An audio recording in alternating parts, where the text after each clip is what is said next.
This is the Can Crushers Wrestling Podcast. The following contest is scheduled for one fall. Let's go nuts! It's Jimmy Nuts! Right out of the door! With your hosts, Mark Martinez. Because I'm the Mark and I'm awesome! The Guru. Today I'm going to break it down for all you simpleton sweat hogs listening out there in Can Crusher Nation. I don't mean to come out here week after week and toot my own horn, but toot. And the English Professor. It is I, the English professor from the County of Kings, speaking the English of the Queen. Hey, this is former WWE superstar Duke, the Dumpster Drosy, and you are listening to the Can Crushers Podcast. And thank you once again for coming and enjoying a Can Crusher Wrestling Podcast. We're having a few beers prior to the show, so the intro might be a little bit different, but that's the way we roll. I am your host, Mark the Mark. Sitting next to me, plowing down my wife's chicken dip, is the glorious fast food eater, Chad. And sitting in the hood is the English professor. How are you doing, gentlemen? His mouth is full, so I'll go first. Oh, of course. Yeah, I don't blame him. Your wife's chicken dip is second to none. I missed it, and I hope to have it soon. She's making it whenever people come over. It really is her specialty. Yeah. It really is. Doing good. Yeah. Now that I'm, coming up for breath here. Holy shit, this stuff's good. Nice. Good food. Got some Plenty drinks. of beer tonight. Plenty of alcoholic beverages. We're good. Did you guys see, Chad clearly does, but did you see what I got? First time in a long time. Look at that bitch. A Foster's from Australia. This is beer. This is an Andre the Giant type of beer. Yeah, Outback Jack type of beer. That's even better. That's like a fucking pony to Andre the Giant. It is. It really is. So a lot going on this week. I'll do my shout out right now because I saw earlier this week, hey, you're getting something in the mail in a couple days from one of our friends. I'm like, what the hell? What? I don't remember doing. I don't remember getting. Did I order something when I was drunk? No. Squared Circle Comics once again steps up and delivers unbelievable comic book. Two different type of styles. I have the, what is it called? The sketch one, and it's signed by Gangrel, and then you guys get the legit comic, which is pretty cool. If Chad wants to, John, you've seen it off air, but you can, kayfabe that you haven't seen it. All right. What? Oh, really? Wow, this is awesome. Thanks, Mark. I didn't know you were giving me a comic book. There you go. Well, Mark didn't give it to you. Yeah, I didn't give it to you. Squared Circle Comics. It's up on the pile in the corner with like the last 7 years of Christmas presents and shit and everything like that for you. It legit is now a year that I have not, this is going to sound stupid, seen John in person. It sucks. Yeah, between everything. The last time I saw John was an IWC event. Yeah.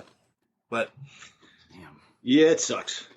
So, real quick, because we got a lot of wrestling to talk about between everything that went on this week and you guys' show that you guys sent to me, and then we'll get to the bad news. In your life, Chad, what went on with you? Not a lot this week. Bullshit. You got another haul coming. Stop lying. Yeah, I got into belt drawing on AJ's belts. Cheap promo there. That's called a plug. Cheap plug? Yep. Well, I'm Mick Foley. I don't remember what the fuck I'm saying. I just spout. No kidding. And I got lucky. I won 4 of the sections of the drawing.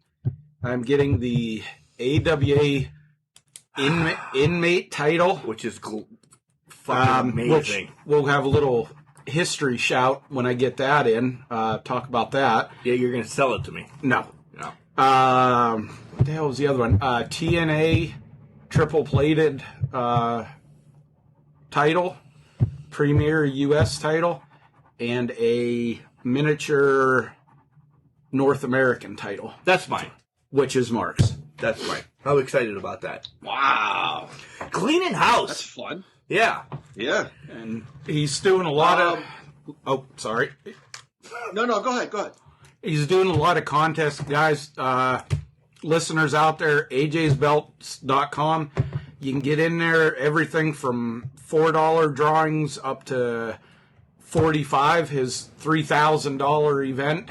That looks fun, but I don't have coming $45 up. to lose. His 3,000th event, he's giving away $3,000 worth of credit, gift certificates to AJ's Belt. You can use it any which way you want. And if you want to do these belts, any belt, $25 down, and you got 6 months to pay it off. Yeah. That's fantastic. And there's a huge news come out. Well, I guess probably come out 3 weeks ago, but they're being available now. The Crumb Rye version of the big gold titles are becoming available to those who, don't have a Saudi prince in their pocket that gave them a couple of $100 billion. We do, though. But we do. But the Crumb Rye version, which was actually the belt maker for WCW, NWA, they're releasing to the general public versions of the belt, which are minus the stones, no different than what was used on TV and through the years. That's crazy. I've seen it, John. It looks unbelievable. Let me jump in, and then you can tell your story that I know you want to tell.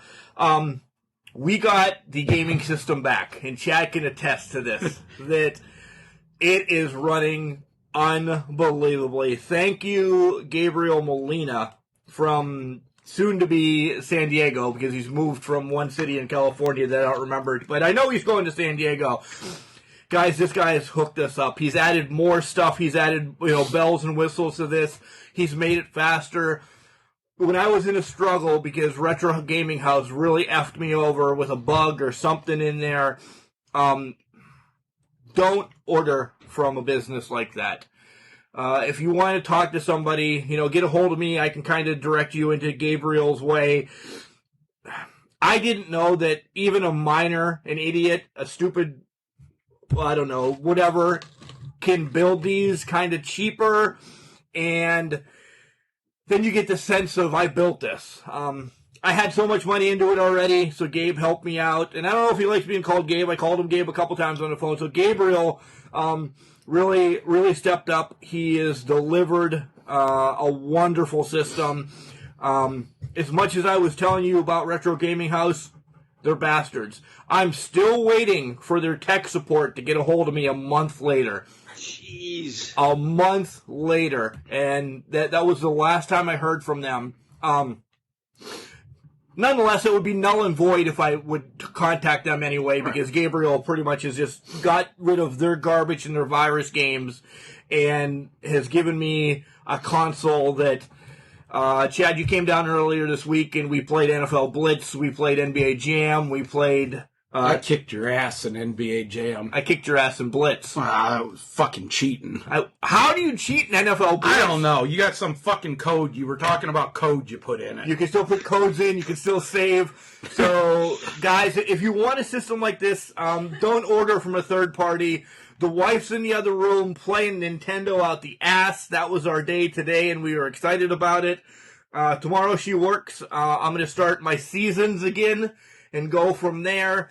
And the N64 works. That was the main thing. As soon as we got it back, we tried WrestleMania 2000, and whew, yeah, it's fast. I was honestly surprised. I had reservations with Where? the gameplay. You going to eat? No. Oh. No. That's why I come down here is to eat. Clearly. Sue doesn't feed me. But the play is excellent, and it's so... Oh, God. We tried playing the first Madden. It was horrible. Oh, my God, it was slow. It's like you could call a play. But not because of the system. Not because of the system, but just because of the gameplay.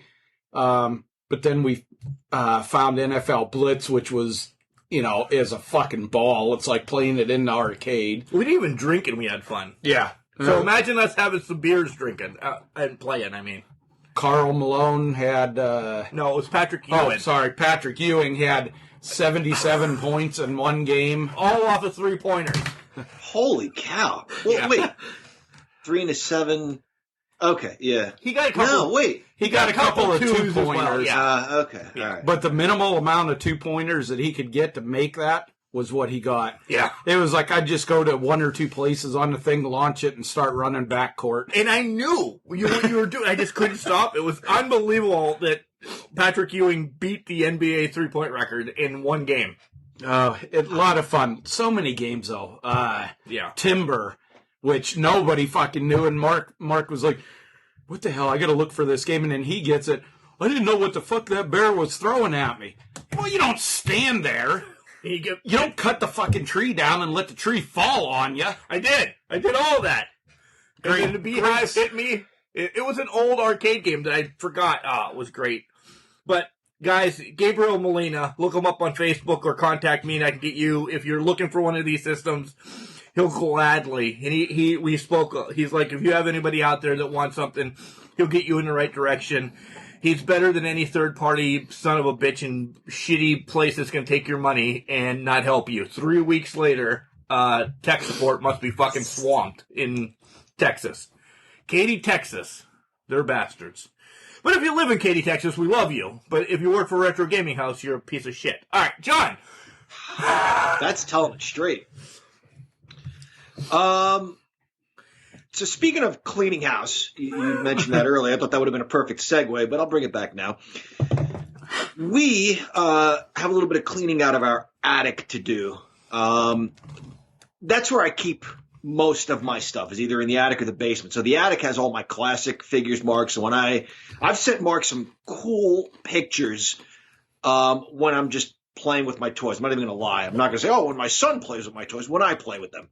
Like I set up moments, with the Jakks classic figures. Like I had Ivan Koloff. We've used some of them as pictures. Yeah, exactly. Yeah. Ivan Koloff dropping the knee on Bruno Sammartino. I've never seen the match. I don't know that it's even recorded, but I reenacted that. Nevertheless, we need to have the house, at least parts of it, insulated.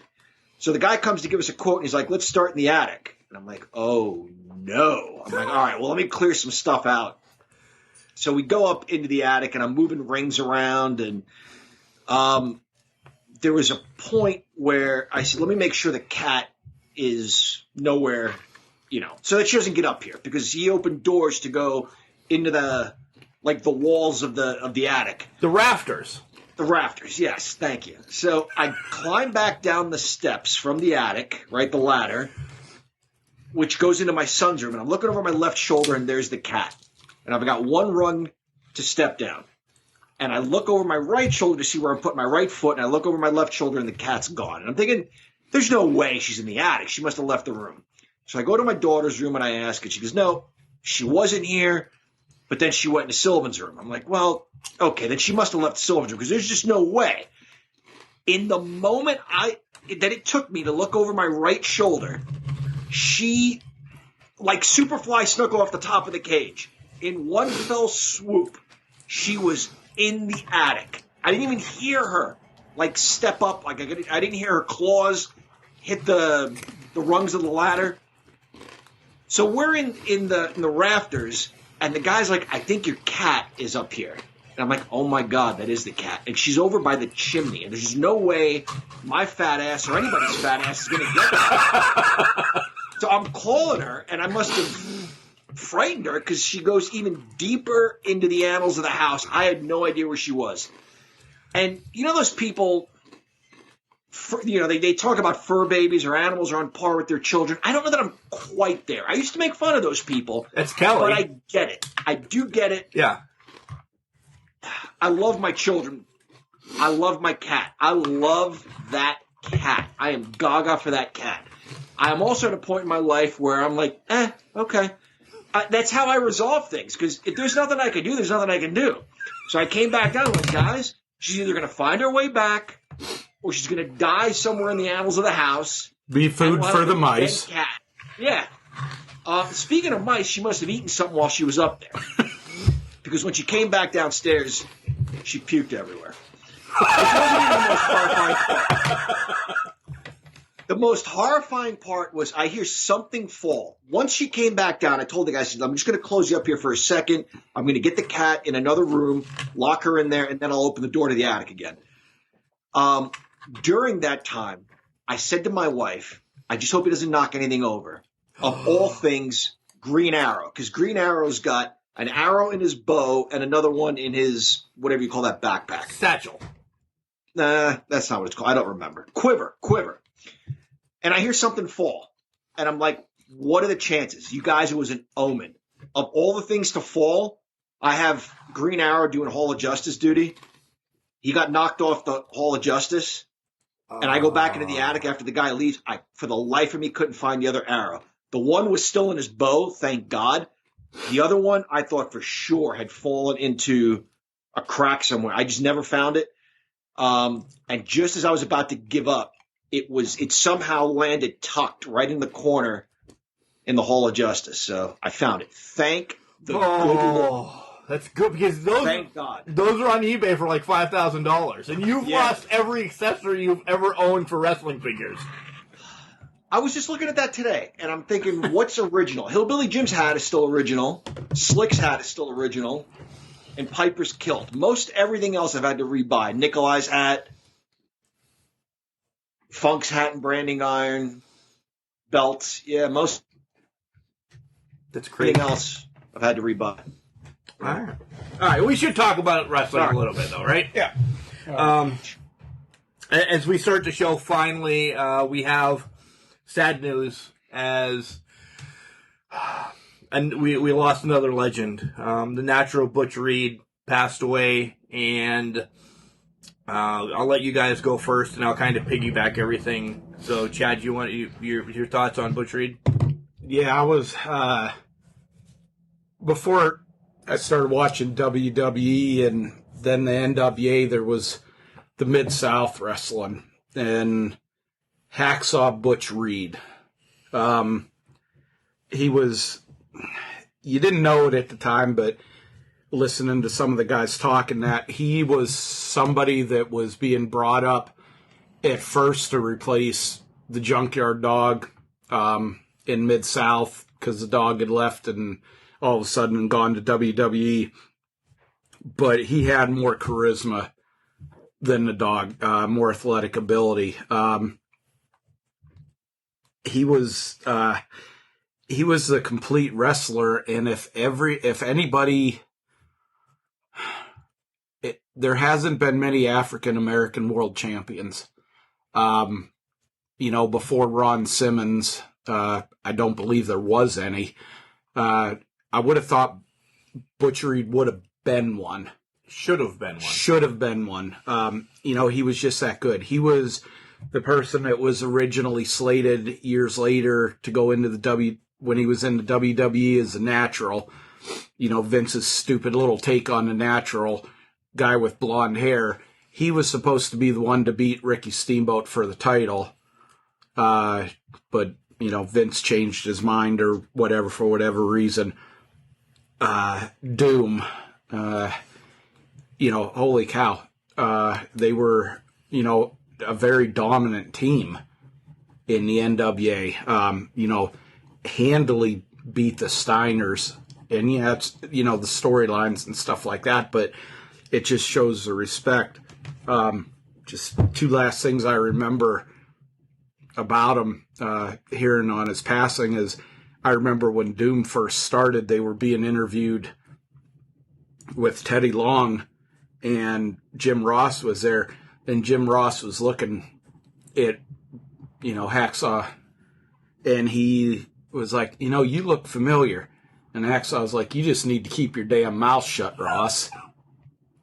And then looking back a little bit, there was a match where he was in Georgia Championship Wrestling, and Ric Flair was spouting his mouth off, and Reed got in there and was like, I'll wrestle you. And this would never suffice today, but Flair was like, guys, just get this monkey out of the ring. and even, you know, he beat the shit out of Flair in that match. He looked great. This is another big loss to the wrestling community, to fans, to his family and everything. Somebody that, we say it a lot, but he truly was a very gifted, athletic wrestler, a very big guy. He was unfortunately ahead of his time by about 10 years. I would echo that, John. I did not know he was under a mask in Doom. Ron Simmons, as soon as he opened his mouth, I could tell that was his voice, but Butch Reed hit it well. I didn't know that was him as a member of Doom, to your point, Chad. And to your other point, as far as the Intercontinental Championship, I've heard that story. The story goes that he somehow no-showed that event and they needed a replacement, and Hulk Hogan said, hey, how about that guy, and pointed to the Honky Tonk Man. Refuting that story, they say if you look at the pictures of the celebration, Butch Reed is there. You know, when they show the champagne and everything and the pictures in the magazine. That could have been shot any time, though. They could have shot that months later. It doesn't matter. So maybe he just, he missed a date and missed out on the Intercontinental Championship. I think he'd have been a great champion, black, white, or otherwise. Doesn't matter. The guy was a gifted athlete. He and Slick together, incredible chemistry. Like PB&J, they just blended together so well. That was my favorite version of Butch Reed. Going back and obviously, I've got the DVDs from Mid-South, and his work there was excellent, and I enjoyed Doom immensely. I thought they were a great team. My favorite, though, is the natural Butch Reed, the feuds with Don Morocco and superstar Billy Graham. And they put Billy Graham out. I mean, that was he and the one-man gang. That was some vicious heel stuff when they put Billy Graham on the shelf. So gone too soon. Gone way too soon. I'll echo John on this one, as I loved, you might have thought it was a little hokey, Chad. I actually loved the whole natural Butch Reed with Slick. That was kind of our heyday with the WWF at the time. Yeah, him and Morocco, it was just so much fun. The corniness of the blonde hair, whatever, it fit the time. It was awesome. And I agree with Chad. During Doom, I didn't know who the other guy was. John said that. I didn't know who the other guy was, and Doom was great. It's just, we always wonder, were they part of the Crockett's, or were they just WCW? I know, that's an inside joke. Because if you go on that Crockett page on Facebook, they'll tell you Doom was not in the Crockett part of the WCW NWA version. Whatever, that's just stupidness. But you're right. Gone too soon. So we'll be cheersing 2 times today, guys. I got my huge-ass Foster's, 29.5 ounces. Chad's drinking his fancy drinks, and John's got a cup of tea. A cup of tea? A cup of tea. I don't know what he's got, but he's got nothing. Maybe water. So, way too soon. God bless you, your family, and thoughts and prayers for Rude's family during this difficult time here. And we love you from Can Crushers. Cheers to the natural. So, this past week, we have a lot of wrestling, as I said. Let's just start off with the Rumble. Let's go right into it, get into it. John, right off the bat, we have the women's tag team match on the pre-show, and we don't have to go in-depth about these, but just thoughts about what happened and everything. I'll let you lead, because you have a crush on Baszler and Jack, so. And Flair. And Flair. And Lacey. Asuka. And Asuka. Sorry, go ahead, John. What happened on the pre-show? Otis. Oh, wait, This wrong one. was... And Otis? You like Otis. This was the best match of the night. I had a feeling it was going to be the best match of the night and it was on pre-show. It was all downhill after this. I don't know. I'm sour on this whole pay-per-view, to be honest with you, but this was a fine match. It really was. I am big on Nia Jax, Shayna Baszler. I think that team works. They don't necessarily like each other. They don't necessarily get along, but they're both vicious. They're both brutal. And I like that they try to one-up each other. Any team throughout history where they've done something like that, it seems to have worked for whatever reason. Maybe because it's different. I don't know. But it kind of reminds me of Stone Cold and Shawn Michaels. They hate each other, and they're trying to one-up each other. So I like the match. You can't go wrong. 4 of the best athletes in this match. And the shenanigans afterwards where, Lacey cost the champs the titles is where we're getting to. Yeah, with Ric Flair. I feel bad for Asuka because where does she go from here? And she's caught up. She's still champion. And she's not doing anything with it. Yeah. Exactly. You wouldn't even know that. She's caught up in somebody else's storylines. There's a tag team title storyline with Jax and Baszler. There's Flair with her dad. But where does Asuka fit in all this? So the delivery service just dropped you off a beer, I see. He did. Thanks, buddy boy. You're welcome. Are you guys live? We are. You're on the show now. Congratulations. Yeah! Philman's on the show! Delivery boy! Paper boy. I felt bad not joining you guys in a toast to Butch Reed, so I texted him and asked me to get me a beer. Oh. Thanks, buddy. Twice he's on the show. Look at this. Yeah. About to put his own profile now on Can Crushers. That's old school, asking a little boy to go get you a beer. My dad used to send me to get cigarettes. Back when you could buy them before, yeah. Yeah. My dad used to ask me to pour beer for him. Of course, this is going to be a long show. Here we go. I want to keep it under 2 hours. We're already half an hour and we haven't touched a goddamn thing. My dad used to ask me, hey, he had a keg, go pour some beer and don't have a lot of head on it. So what would you do? Well, I would pour the worst beer in the world for him, suck all the suds off, pour another beer. Oh, there's half suds, suck that off. I was loaded by the time I got to his. Where the hell did you go? Down to the Moose to get this? And his keg's dry after like one night because I'm sucking suds. Because I didn't know how to pour a beer. I just opened it up. You had to do the tilt. You know how to pour a beer out. Yeah, we all do now, but I'm just sticking it under there. Dads in the 70s and 80s were a different breed, guys. Yeah. That's for sure. I'll leave it at that. So my dad made the This show. is the best match of the night. For you. For me, yeah. This was a good match. I texted Mark earlier, and I was like, what the fuck? They moved Charlotte and Asuka to the pre-show? What the hell? Yeah, I don't... But this was a good match. I mean, 4 talented individuals in there. As much as I dislike Nia Jax, this was a good match. That women's right from Lacey to Charlotte looked amazing. I was like, holy shit, that looked good. This shouldn't have been on the pre-show. No. I don't have anything else to say about that. I would have to... I don't think it was the best match. I think it was a top match, but I don't think it was the best match. Goldberg versus Drew to start the real night. And I'll go first because I don't have much to say.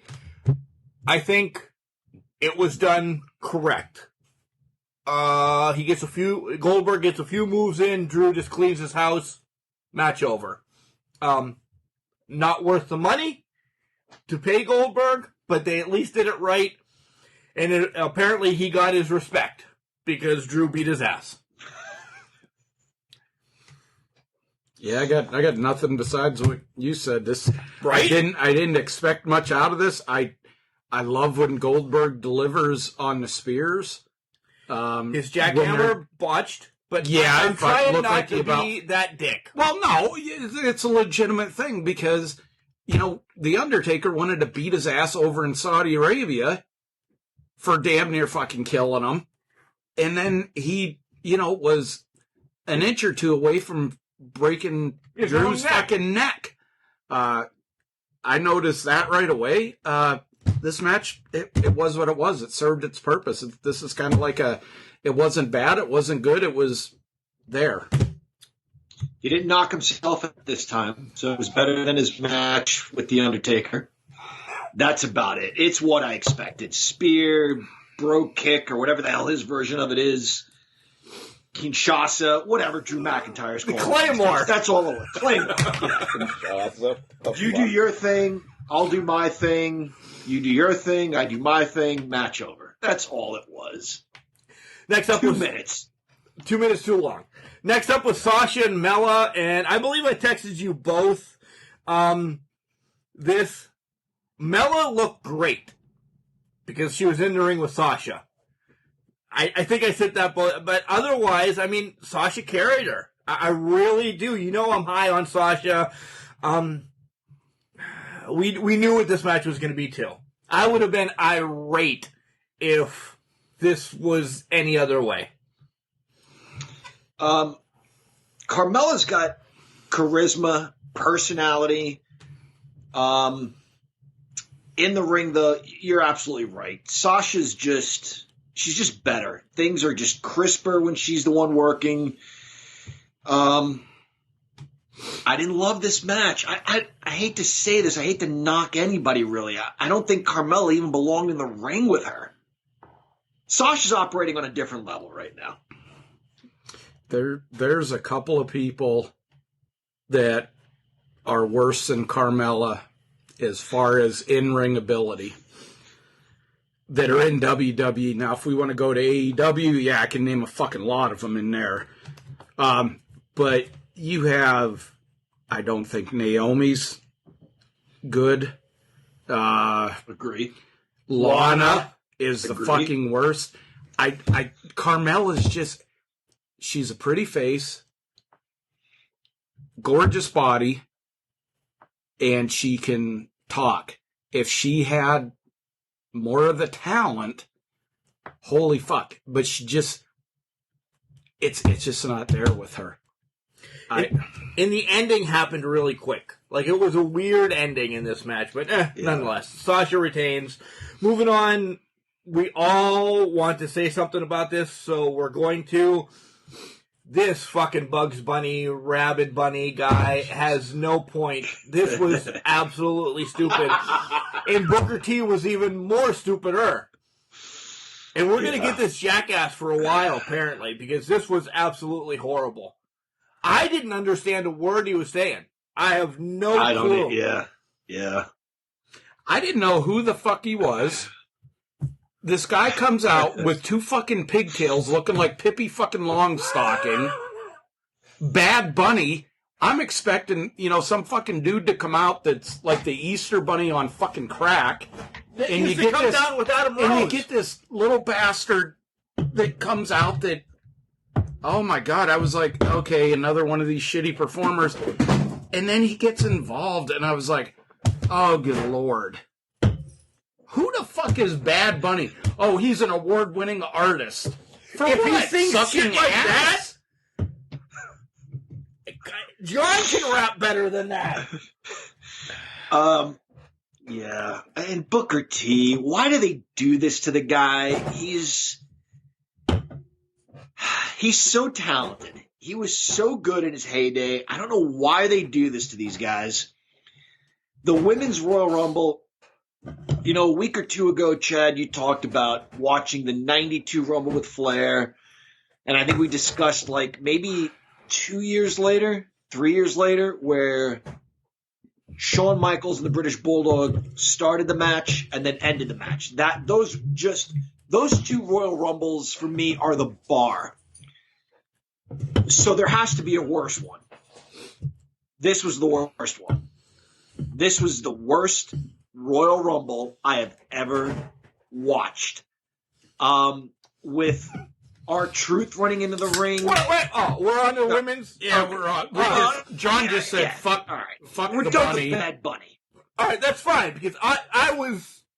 John can see we were going through our plethora of seltzers that we're drinking tonight.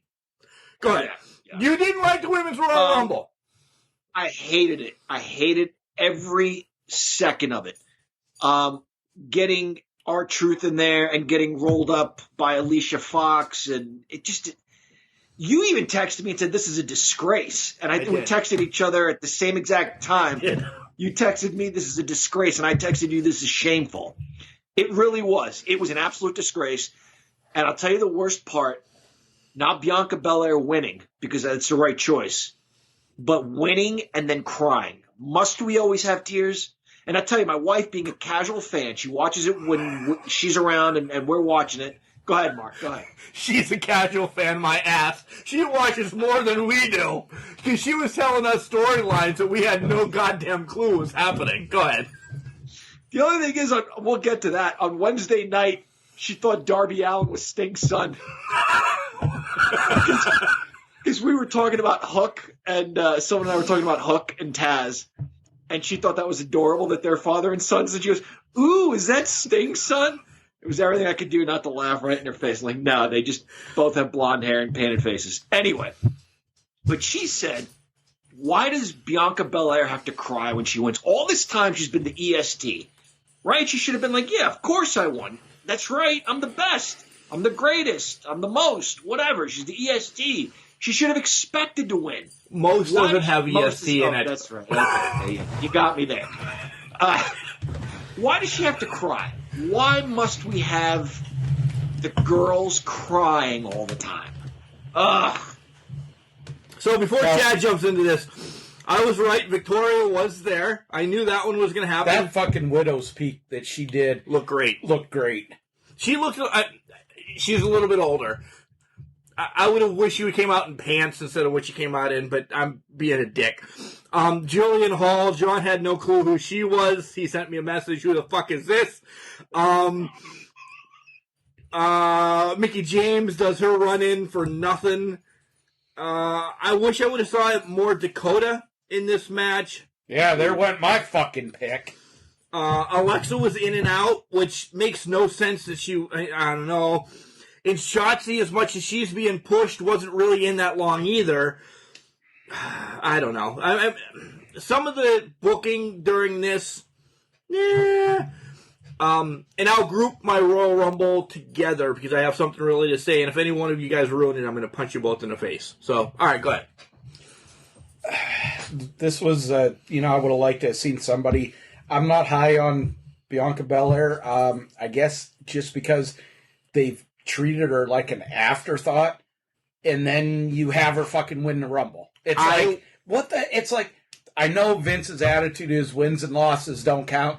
This is a perfect example. If she would have been built up more, this would have been more acceptable. But it was still the right choice. They're breaking her away from the stupid Street Profits, which I know that's her husband, but I think that's the right move because she's more of a star than they will ever be.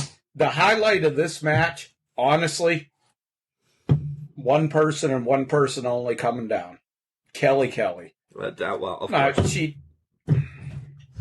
It doesn't matter. She looked good going in, slapping around for a little bit, and getting tossed out 10 minutes later. That was this match for me. I'm not going to bring up Miz and Morrison against the Bunny and Booker T segment. I don't care about that. Peter fucking Rosenberg's the 24/7 champion. Great. Now, you got to bring up what Bradshaw said, and he summed up this entire fucking event unknowingly when he says, "This is the worst thing I've ever seen. The worst event I've ever seen." Yep, it's right there. And did he really say that? He says this may be the worst event. Yep. I bet he said, because he turns around after Rosenberg rolls him up, and he was talking about, or supposed to be talking about, what the fuck just happened. And he was like, this is the worst event I've ever seen. I was like, that one ain't going to fucking go over real well. JBL will not be on Fastlane's pre-show. I will guarantee it. You'll get Sam Red Hair and then Rosenberg again. Along with, I don't know, Kayla and Captain Booker T. Roman Reigns against KO and... Can I take this one? Yeah, go first. Okay, we didn't expect Kevin Owens to win. We knew that it was going to be nothing more than high spots. But how motherfucking hard is it to take a key and put it in a fucking pair of handcuffs and turn it. Now, if you knew, okay, he's going to be in this position, we're going to handcuff him down low on the fucking whatever it was so he can't stand up. What would be the one thing you want to make sure that, so you practiced? So the happy hippo Heyman can fucking unlock him, you're going to turn the handcuff, the key thing towards him. Because there's no back to this fucking thing that he's handcuffed to. No, they don't want to do that. So Heyman looks like he's a bumbling fucking idiot. Reigns has to grab the referee who, bounce him into something, and then the other referee stops fucking counting at 4, goes and gets a 6-pack and a fucking pizza, and then resumes counting when Heyman finally gets his, fat fingers in there and gets them fucking unlocked. This match is everything that is wrong with overthinking WWE. Could not agree with you more, Chad. There is way too much talent. Chad does not like the Michelob Ultra spicy pineapple seltzer. Holy ball. I don't blame him. Go ahead.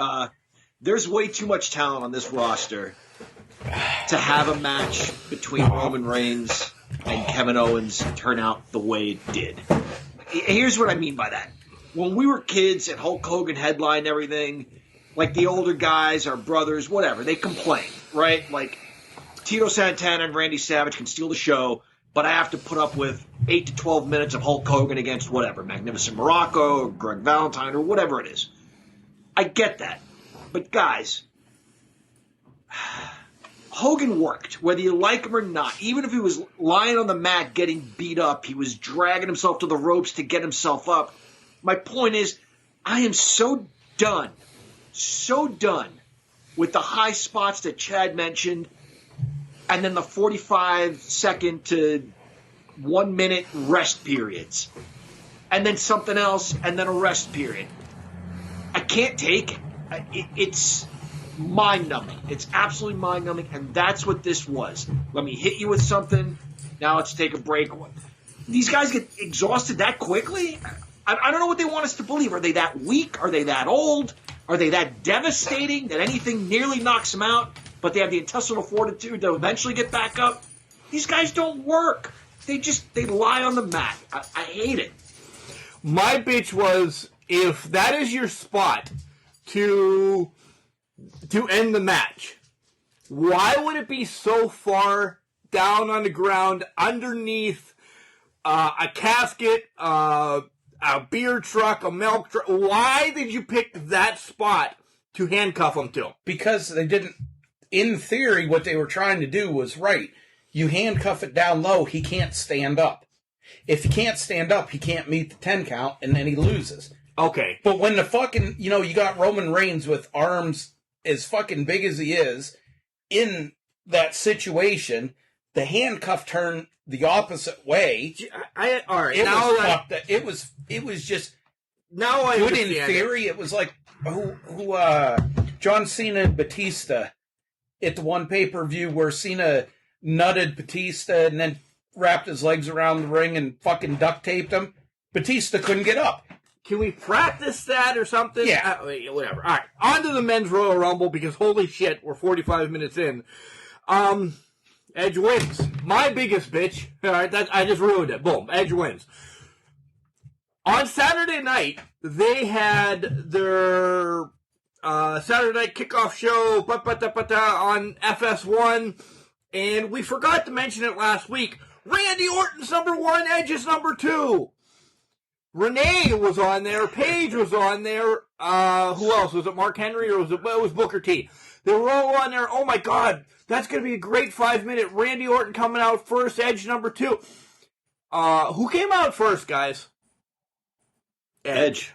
So why did you do that show announcing that Orton was 1 And that was my first bitch right off the bat. I posted it on Facebook, so you guys saw. As soon as that show was over, I posted it. Oh my God, they announced Edge and Randy. Good. That's a good 5 minutes or 2 minutes or whatever. We're going to see this. How did Edge and Randy trade numbers? You had it on live or tape. The only thing that they said about it is that fucking little idiot Michael Cole, who, by the way, was fired when we bought the WWE. We're not there yet. Oh, he's fired. I don't give a shit. Anyway, he says, well, I guess Edge just didn't want to wait to come out. What, he didn't want to wait 30 fucking seconds? It's going to make that much of a difference? And then somebody finally fucking pointed out, well, there's no difference between 1 and 2. You're in the ring for the same yeah, because the bell doesn't ring until you're both in the ring. Cole was like, well, yeah, but that doesn't matter. And then they just left it alone. And I'm like, this is the days when I want somebody to come out, grab Cole, and beat the shit out of him. Right on air. Besides that, my two other bitches, Randy wasn't in the match from number 7 until 20-7. Great. And I'm glad we had a beer commercial right after Rey Mysterio came in. I tried getting that beer for the podcast tonight, but it's clearly not in Pennsylvania yet. But just to mock the Royal Rumble. I hated this. I called the Women's Royal Rumble the worst I've ever seen. This was a close second. These are the 2 worst Royal Rumbles I've ever seen. I used to complain about Kofi and Naomi and, riding bicycles or tricycles or landing on the ceiling, whatever they had to do to not touch the floor. And Mrs. Professor was always like, oh, that's cute. It's fun. I get it. They can't touch the floor. Boy, did I miss that this year. Boy, did I miss that. At least it was something. These were dull. This was the worst Royal Rumble. Well, let's talk about Naomi laying on her back. At least before they were hanging off of the wall or off of a bridge or off of a... Or last year, people caught Mandy Rose was on top of Otis. Yeah. Lucky bastard. Naomi was laying on her back with her feet up in the air like a dog in heat. And... Oh, my God. And she somehow gets back into the ring. She wiggled You're out of the ring. You're out of it. That's ridiculous. It's ridiculous. Ass walked to the edge of the ring, put her feet up, and got up somewhere. And it was That's ridiculous. Oh, my gosh. Okay. All right, let's get over to Rumble because, holy shit, this is going to be long. Right. Ratings for the Rumble. John, go first. Half a beer. Yeah, that's good. Half. Yeah. I'm saying, you know why? Because both Rumbles were the same fucking story. Yep. Both Rumbles were the same story. All right, one came in at number 3, which John predicted last week in our fantasy stuff, or 2 weeks ago. John had his number 3 winning for the women, and number 1 won for the men. Why can't anybody win at 30? Why can't I want to see somebody to win then? That was the same Rumble. Essentially the same Rumble that everybody went 55 goddamn minutes. Yep. Over to Raw, boys. What's your highlights on Raw? Edge can cut a promo. And we see him across the different brands. Because he's old school. Yeah. Yep. That's what I got from Raw. Edge can cut a promo. Bobby Lashley and Riddle was a quick match, but I kind of like what they did there in that they're still building up Lashley as like this unstoppable monster because Riddle ran the gauntlet. And so you figure you shouldn't have too tough of a time against just one man, but that one man is Bobby Lashley. The Lashley Riddle thing, I fucking loved seeing Lashley destroy Riddle. I don't like Riddle. I don't like the way he's just like a, fucking Shaggy from Scooby-Doo, but not as cool. That was fucking great to me. What the hell else was even on there? Exactly. Women's tag team match, 3-way tag team match to crown number 1 contenders. Yeah, and who won that? Naomi and Lana. I can't believe Lana. I know they're not on the same team, but I can't believe Lana and Dana Brooke have jobs. I just can't believe it. Oh, who sent you a text that night about that? Probably you. Yeah, definitely Yeah. you. I'm glad Damian Priest was on there. I like that he destroyed. I'm a Miz fan. You guys know I am a Miz fan, but I love that he destroyed him in his first Raw. I mean, it looked great. It really did. I'm going to be that guy. I hope that tweak of Damian Priest wearing white pants isn't going to stick, because he's a rebel. He's a dark guy that the white just didn't go with me. Edge is great. I have to bitch about two things. Alexa and Nikki. Why is this still happening? Nikki, during the whole match, you wanted this. You want me? You want this? Well, you're my best friend. You want this? You want to fight me? And the two changes during the match, that's pretty cool. I mean, I don't know how they're really doing it. That's clearly not Good live. editing. Yeah, good editing. And hopefully Randy and Edge is done. But I will bitch about one thing.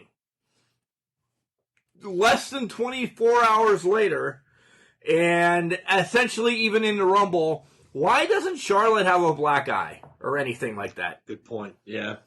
She was hit with like knucks or dimes or quarters or something. She needs to sell that, and we bitch about details. Those are details that aren't there that tell the story.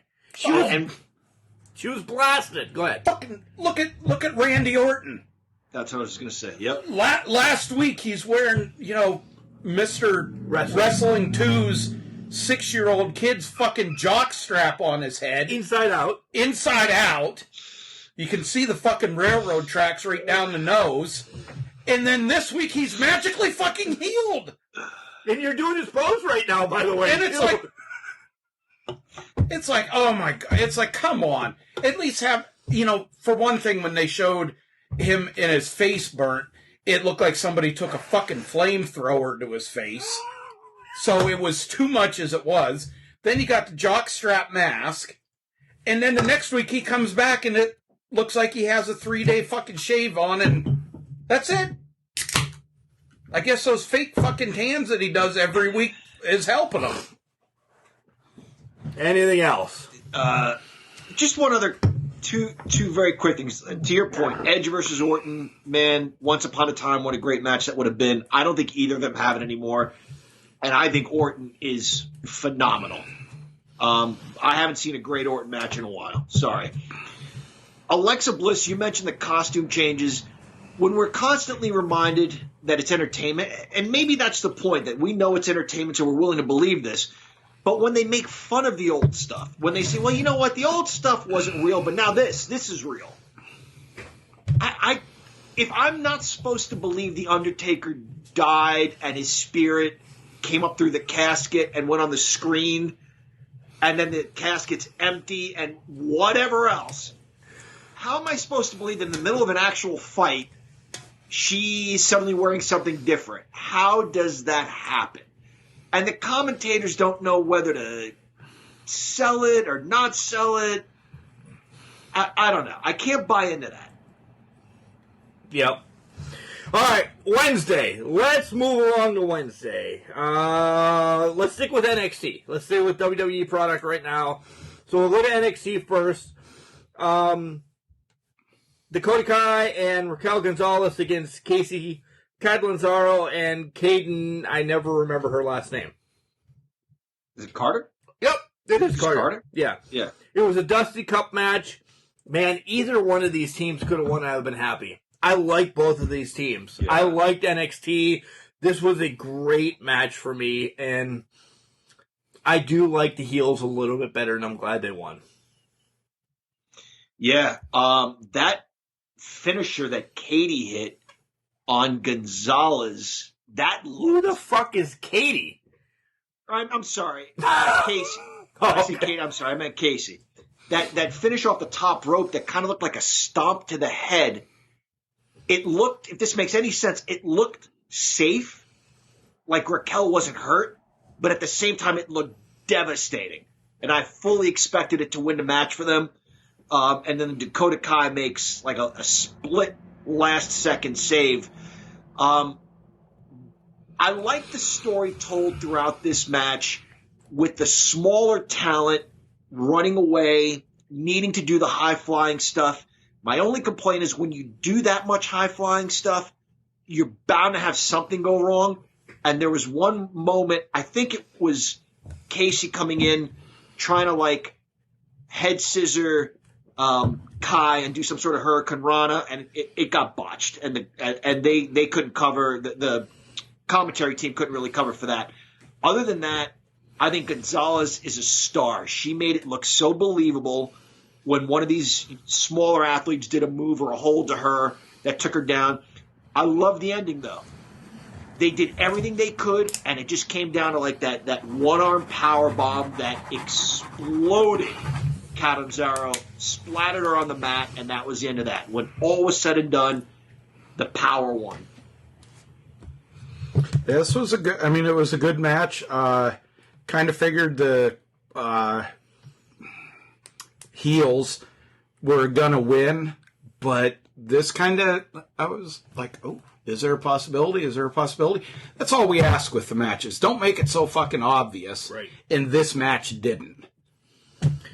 The next match did, though, because it was John's favorite wrestler, Leon Ruff, against his favorite of a wrestler, Austin Theory.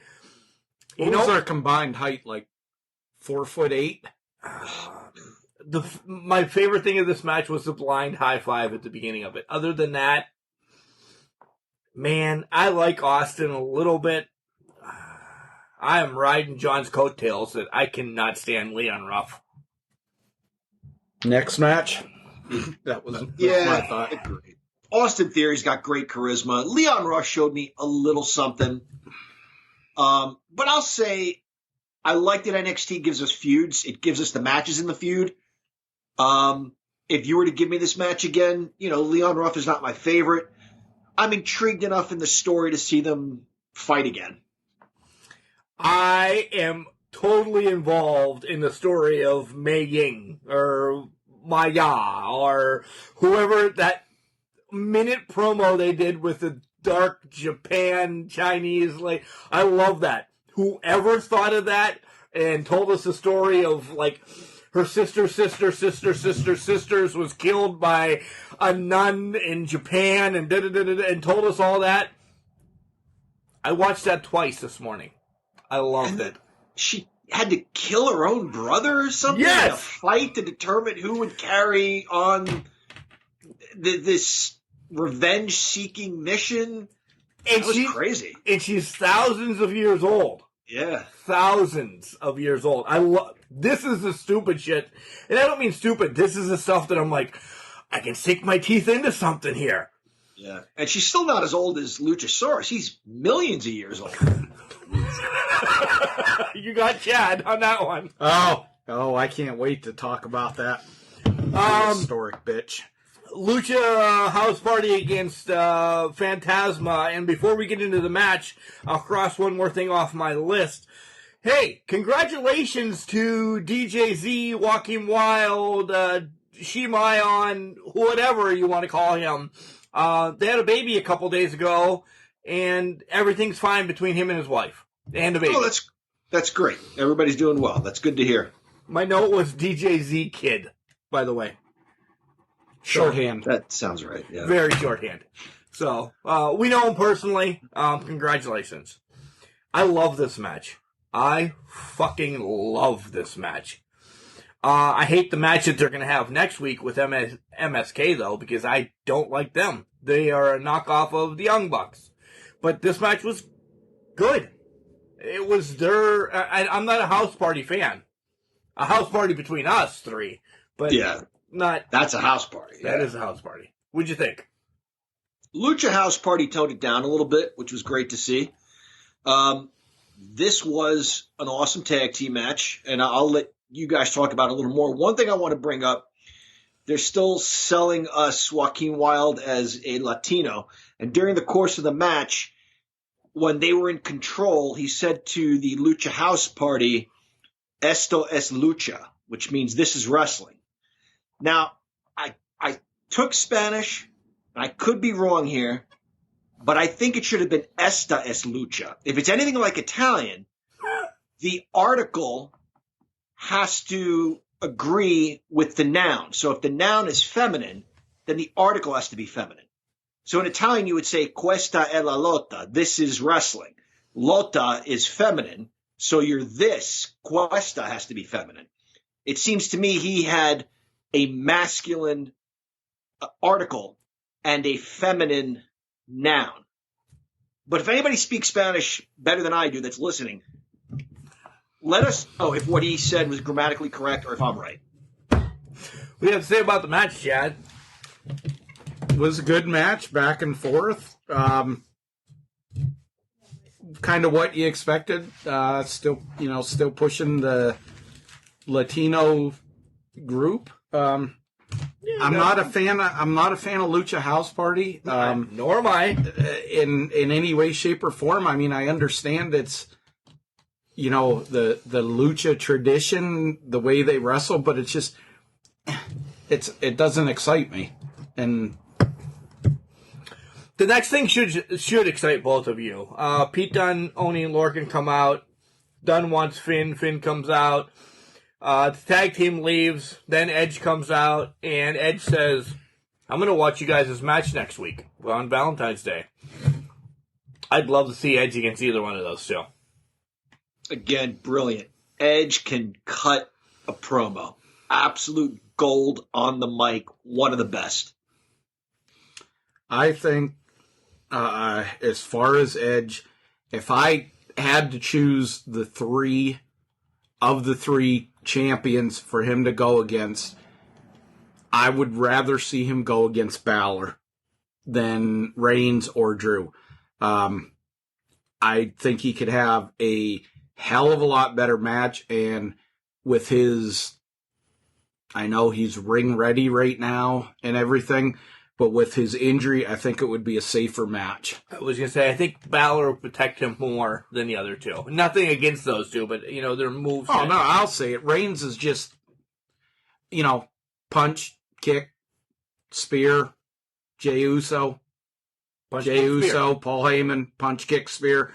That's Reigns. I'm not saying he's not a safe wrestler, but it's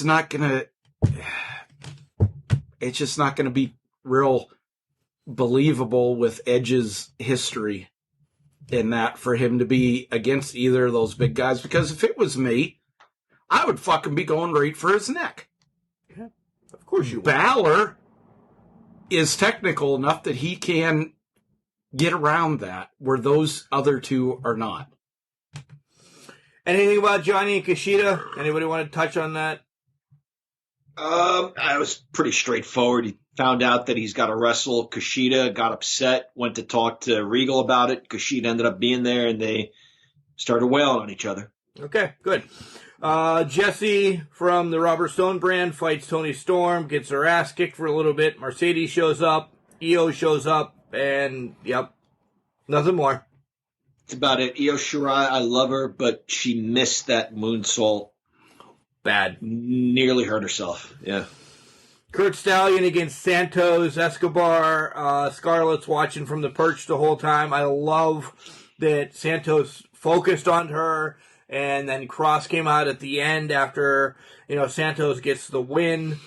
I love that this isn't about the Cruiserweight title. They just want to fight. TikTok. Yeah, this was awesome. The match itself, I had seen Kurt Stallion. He won that multi-man match to earn the shot. This was great. That kid told such a story in taking this beating. And the way Santos Escobar locked in certain holds, like, it was nonchalant, but at the same time it was deep, like that half crab. He had it below the knee. He didn't just have, like, the foot tucked under the armpit. He told a story that he was going to torture this kid, that this kid had no business being in the ring with him. And if he got out of that, Escobar casually turned it into something else. Like once he was getting out of the half crab, Escobar turned it into a crossface. Great story told in this match. Unless I missed something, though, I'm confused what Cross's problem is with him. He said something like, you and I have this thing where we keep crossing paths or something. So I'm going to give you the gift of time. You better get out of here. Like, when did they cross paths? What did I miss? Prior to his injury, they kind of rubbed each other the wrong way. Yeah. All right. Is this what Italian Stallion's son? The guy from the fucking 80s? I love the Italian Stallion. This was a good. This match was just like John said. It was okay. I'm gonna beat the fuck out of you. Oh, you're making headway getting out of this hold, so I'm gonna punish you with something else. That's what the story of this match was. It was more about Scarlett in the upper deck. Yeah. Main event is the Undisputed Era against Ciampa and Thatcher in the Dusty Cup, and wow. It has made my way onto Match of the Year. And Chad, you're a huge Undisputed Era fan. What do you think?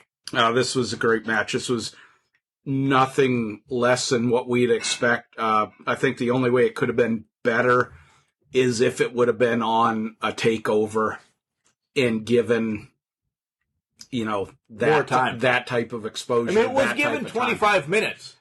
But yeah, but on regular TV, all right. Yeah, that's what I'm kind of looking at, because when they're on pay-per-view, they can get away with a little bit more, and that I have no complaints with this match. This was just, if you didn't watch it, go watch it. John will give you his specs, but it was amazing. It was absolutely brilliant. I was surprised with the end. I thought we were going to see Ciampa and Thatcher already come unglued. I thought this was just like a brief part of their feud story. But it turns out they're actually the winners, and they're going to continue in the tournament.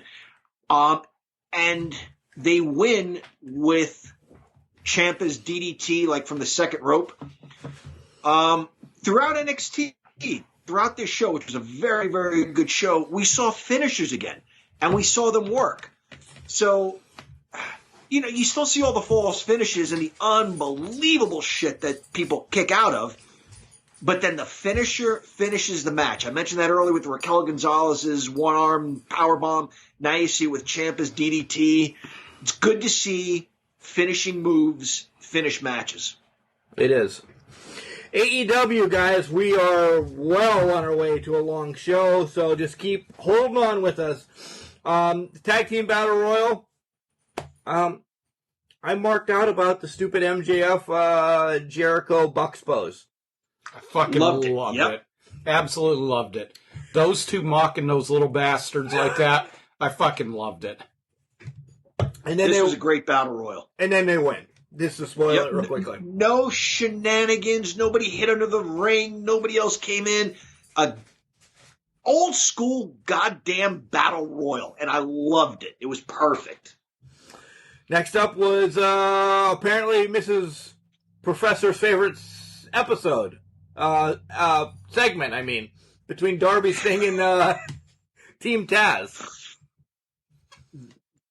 I need more from this already.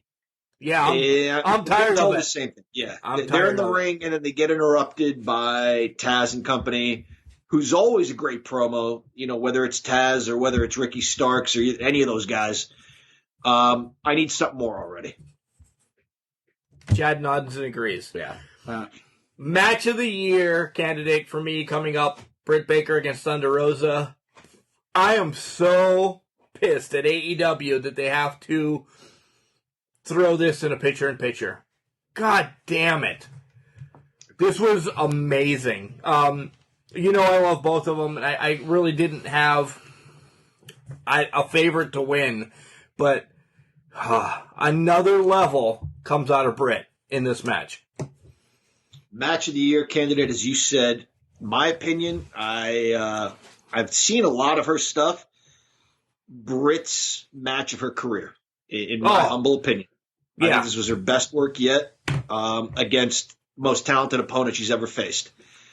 We need another one, though. I think we need one more. Absolutely. Jim Cornette talked about Austin and Brett working because it reminded him of an old Mid-South or Crockett fight. It was imperfect. It was messy. That's what this was. And I mean that as a compliment. It was imperfect. It was messy. It just was two women that were going to beat the dog hell out of each other. The shots were stiff. The moves were crisp. Dog I hell. love this match. Yeah, dog hell. Great match. Everything you guys said about it. These two, this needs to go further. I think Britt is going to get the title somewhat soon, and I think this would be a good battle. Britt has shown something. We've talked before about how she seems to just be having fun and being a bitch, but having fun at it. Now her wrestling is kicking up. When she wrestles against, and not knocking any of the other women there, but when she wrestles ones that can actually wrestle, she looks and performs so much better. When she wrestles somebody lower, what the hell's was the first champion in AEW? Rio? Riho. Riho. Oh, Riho. Yes. Britt just looked like, oh my God, I gotta toss around this fucking sixth grader. And this one, she just looked, they were hitting like the guys. They were beating the hell out of each other like the guys. This looked so good. And both of them combined have about 10 years. Both of them are roughly on the same, level. Thunder Rosa might have 6, Britt might have 4. Let's not pull hairs here, but there's not much. 5 years of experience still isn't a ton. But right. they have met a lot, as the Twisted Sisters fought Chelsea Green and Britt a couple times, or Britt and somebody else a couple, on Shimmer or Rise or something like that. So they have a history that could lead to a Macho Man Steamboat match. Absolutely. One other thing I want to say, Britt, if you're listening, you have to counter the one counter. So when you get the lockjaw in and your opponent turns that into a pin, find a way to not get rolled over into the pin, because now everybody's reversing the lockjaw on you. So that's all. The next match I could give Great match. Next match I could give 2 shits about. I really hate Hangman dealing with Hardy. The Chaos Project has never been. Ugh. Yeah. I love Hangman. And I do still too. like his interview with Matt Hardy, but not a fan of the Chaos Project. Chad's got nothing. Big women's tournament announced, and I like that there's going to be matches in the U.S. and Japan to crown the number 1 contender here in a little bit. That's cool. MJF and Jericho celebrating with the Inner Circle. Finally, I think we can say finally, Sammy walks out on them, and it's going to lead to something, because this has taken too long. I love the Inner Circle. I love Sammy. I need a break of something. It needs Agreed. to happen. And that's foreshadowed by MJF asking Wardlow to close the door. Yeah. Yep. I don't give 2 shits if you guys want to talk about the wedding. Go ahead. No. I thought it was great. Even Sylvan said shots fired based on all the stuff that WWE. Yeah. Yeah. What the hell is his name? Miro.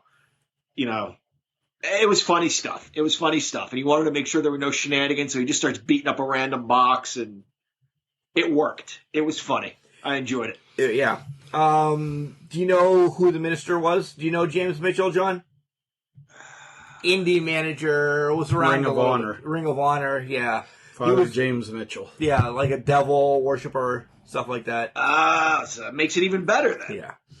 Your favorite part was Shaq actually calling out Cody, though, huh? Oh, God, why? Why does wrestling in general continue to break our hearts by letting in these people who don't belong there? I don't get it. I'm going to say, unless they put, and I know, Savage against Steamboat on that card, that will be the worst Dynamite, because I don't want to see Shaq and Jade against Cody and red velvet cake. Nothing. Yeah. Bigelow, Bam Bam Bigelow, one of the greatest big men ever. He made LT look like $1 million. Did I believe LT could beat him? And I know we've had this argument where like Bigelow was left against at the first Survivor Series against the 3 biggest men ever. Andre the Giant, One Man Gang, and King Kong Bundy.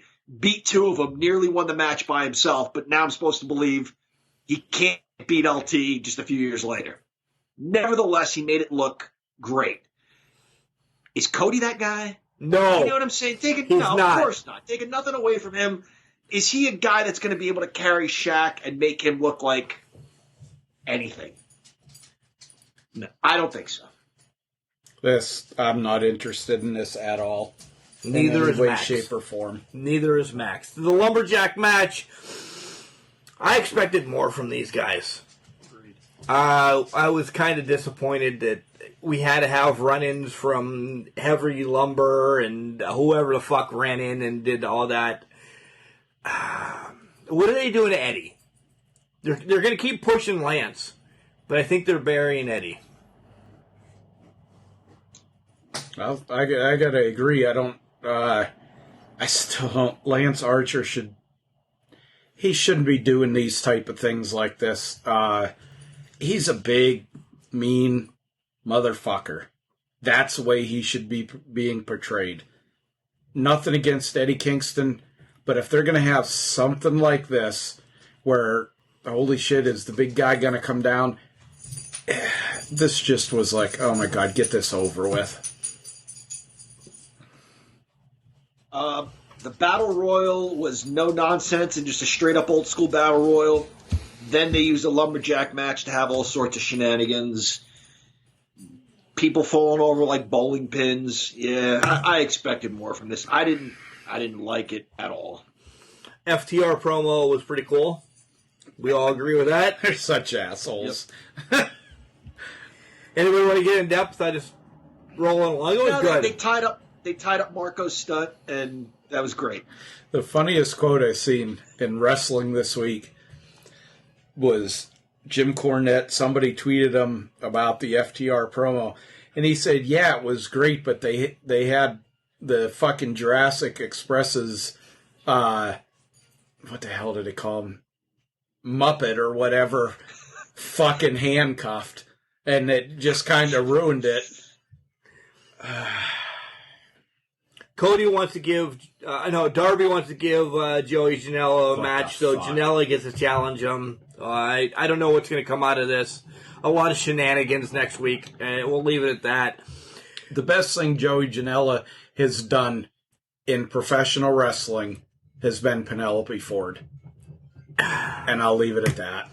Main event, Omega and the Good Brothers against Mox, Pac, and Phoenix, and is there really anything to talk about other than Kenta comes and attacks Mox after the match? Because the match really wasn't... I didn't care for it. Agreed. And the attack didn't even look... real. I don't know whose fault it was, but it didn't even look good. Yeah. Now, the after part... Well, it leads to... And we can cross another thing we're going to talk off at the end of the show. It leads to... New Japan, and Chad's right, we're going to get a mega show. We really are, I believe it. New Japan's now officially working with AEW. Who's working with NWA. Who's working with Impact. Yep. I thought the best part, I mean, we seen the announcement afterwards about it and everything, but what I thought was funny is what the hell's the numbnuts name wants to team with Kenta against Moxley. Did I miss something? It was shown afterwards. Who the hell pinned Moxley? I don't know. Who got the win? I don't know. I don't. Well, I actually fast forwarded this because I didn't care. It was MJF, wasn't it? No. MJF's not in the match. Who the fuck was in the match? I'm sorry, I lost track here. Pac, Phoenix, and Moxley against the Good Brothers and Omega. Omega. Fuck nuts, Omega. Can't believe I can't believe I forgot an easy way to bitch slap that little hoe. he in the afterwards is talking to the Japanese guy and Kenta want to have a match, tag team match, and Kenta looks at him. You can find the video. He's like, "Fuck you, I don't like you," and walks away from him. That was the best part of this whole fucking thing. On my book, NXT wins for the Wednesday Night War. Agreed. AEW was a good show, but NXT was better. And AEW still wins in the fucking ratings. It's gonna because I'm gonna watch AEW live, and I'm gonna watch NXT Friday or Saturday after work or in the morning. It's just the way you're not gonna get ratings from me. SmackDown. Let's just, anybody's got anything on SmackDown that they really could give. This is just garbage. 2 hours of I want a Royal Rumble and I'm going to wrestle against, and then somebody's music hits or somebody comes out or they change their mind, they're not sure. This was 2 hours of garbage. Yes, yeah. But we did get to see or hear that 33 years ago, Andre the Giant beat Hulk Hogan. We heard about it from 8 o'clock until 9:45, and then we finally saw it. And then, Hulk Hogan spoke and talked about how 33 years ago he lost to Andre the Giant.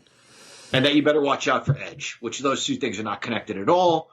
But those were the two things he was paid to say, so that's what he said.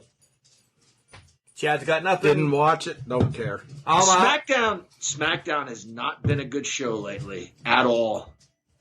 You know what's been good, though? Collar and elbow. Collar and elbow has been good. It really has. Pants are legitimately on their way. I've taken a while to pull the trigger on the pants. They're finally on their way, so hopefully next Saturday I'll be wearing my comfy pants from Collar and Elbow. Can Crushers, all one word, capital C in can, capital C in Crushers. You get 10% off. Guys, here comes Al Snow. When we come back, these two take over the show. It's time for our fantasy booking and some of the first round matches in our TV tournament. Wrestling. A love and a passion we all share. I've started a wrestling brand. The wrestling brand. A brand founded on the aspects of wrestling. Two entities working together to create a product that connect emotionally for people everywhere. Collar and Elbow is the brand. Passion and love for wrestling is the drive. I am Al Snow, and this is Collar and Elbow, the wrestling brand.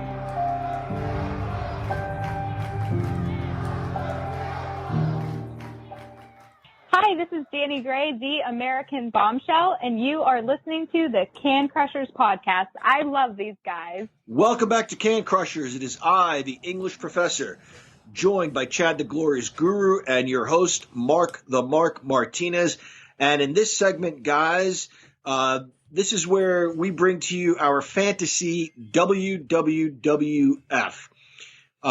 This is a segment where Chad inherited a couple of $100 billion, I think we said. He responded to an email from a Saudi prince. It's a trillion. A trillion, sorry. Okay. It turns out that the email was legitimate. Chad responded. Money got transferred to his bank account.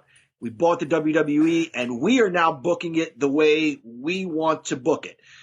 With that being said, Mark, we're doing TV title tournaments, men and women, and you've got the brackets in front of you, yes? Of course I have the bracket in front of you. You guys need to entertain me. I'm the Mark. You need to entertain me. But first off on Raw, we have our tribute to the Natural Butch Reed. So we have that. We have a nice video package that I put together because I am the nerd behind the scenes, so I put that together. And then we open the show with the announcement of kind of all the matches that are going to run down for the TV tournament, and they showed the designs of both TV titles that are sitting right next to me at ringside. Because I sit at ringside, by the way. You guys know that, right? Yeah. Yeah, of course. And that's old school. Actually opening up a Raw and telling the fans the matches they'll see on the show. Love it. Right. It's already better than real life. I like the designs of the titles because it kept with the old NWA television title look, and it just has red for the females. I believe so, yeah. And red leather for the females and black for the males. That way, okay, there's your distinction, but it's a fucking TV title. And you know the red leather is my favorite one. Yes. So you guys are kind of getting points right off the bat there. I don't mind the black leather, but when I come across some money, the red leather TV title will be hanging here in the pod. I think we need to break from the fantasy for a minute. I think we need to expand the podcast room a little bit so I can hang my titles like you have hung in your room. Got some other ideas, some better ideas I'll talk to you about offline about that. Some things that I found. I'm getting more pictures in the mail this week, and look around the podcast room, Chad. You know, not a lot of room. Plus, the downfall is there's wow. Excuse me. Thank you for bringing that to the fantasy booking. This little 55-inch TV that we have in the podcast room that plays wrestling as we're doing a podcast might be transitioning as well, because we've come across something that in the family room we're getting like an 80-inch TV. So the 65-inch TV in the family room is going to come into the game room podcast room. What are you going to do, put this one in the bathroom? That's going to go to the bedroom. The little 40-inch TV that we have then is going to transition somewhere else in the house, that you will not leave a room without being able to watch what you want to watch. Nice. So that's where we are. And it all is because of Roku, more or less. And we can get on that off the air. And John and I have actually talked about that previous. If you don't have a Roku, you're an idiot right now. With what's on for wrestling and how you're going to get Peacock and the WWE Network. If you guys don't know anything about that, research it yourself. You'll be a fool. Yeah. All right. So the show does actually start with a match of Ziggler and Sami Zayn. Yeah, this was, I saw this coming. Ziggler was pissed. Zayn, his conspiracy theory. Great way to start the program with them just fucking brawling everywhere. Outside the ring, just an old school slobber knocker, as good old JR would put. I think the end of a no decision, a double count out, was perfect for this, because these are two guys that could work more in the future. I like that. Work more matches in the future together. I like that. And then as they're both leaving disgusted, Sasha's already walking to the ring. Right. So Sasha's on her way out. And guys, just to break the fourth wall here for 1 second, Chad sends Mark his stuff. I send Mark my stuff. And, Chad obviously wants to kick off or be the main event, or I want to kick it off with my stuff or be the main event. So now Sasha's coming out to do a promo, and Mark has said this on the air, and he's texted me. He's like, John, for 3 years, you have done nothing but complain about how Raw starts with 20-minute promos. And everything you've booked so far has been kicked off with a 20-minute promo. So, Mark, kudos to you for kicking off the show with Chad's match rather than my promo with Sasha. Nevertheless, my arm can't reach far enough down my back right now. So following the match, Sasha comes out, takes the microphone, and says that she thinks it's cute that 16 girls are fighting for second place, referencing the television title tournament, but figures that's what happens when Mark's buy a wrestling promotion. She goes on to say that she's amazed by how much airtime Charlotte Flair is getting, considering she's not even the champion, but figures that's what happens when one of the owners of the company is so hard up for Charlotte. So shots fired at me. I agree. Yep. She wants to be a fighting champion and offers a title shot to anyone. Io Shirai's music hits. She comes out. Sasha calls her the champion from the brand that wrestling forgot. You guys have been following this. We're the WWF now, and we haven't given a whole lot of love to NXT or really thought about what's becoming of that brand. So Io Shirai wants to be heard. Lita comes out and says, if this is what you ladies want, we will book this unification title match for later in the night. That's unbelievable. Head to a break, and we come back, and we have a women's WWF TV title match, and it's Lacey Evans against Dakota Kai. Now my bracket is set in front of me. Dakota Kai puts up a good fight like she always does. A lot of spirit, a lot of heart. Lacey Evans is just too much for her. She's accompanied by Ric Flair, who reaches in and trips up Dakota Kai. And Lacey Evans actually slaps on the figure 8 leg lock that she just learned from Charlotte Flair. So she advances. Are you fucking kidding me? No, Lacey Evans advances. Yeah, this was shitty. Dakota Kai got screwed in this. Lacey Evans, playing Mr. Charlotte Flair, running with her, figure 8 lock. I see where this women's booking's going. We take a break and we head over. As we come back, we have an update on Randy Orton. Yeah, so from the previous week, if we remember, for those of you who didn't see, Randy Orton was attacked by Alexa Bliss and Bray Wyatt, the Fiend. Bray Wyatt did something on a rag and rubbed it in Orton's face, and Orton just screaming in pain. It was come out to be that it was some kind of acid. Randy Orton has lost his vision for an undetermined amount of time.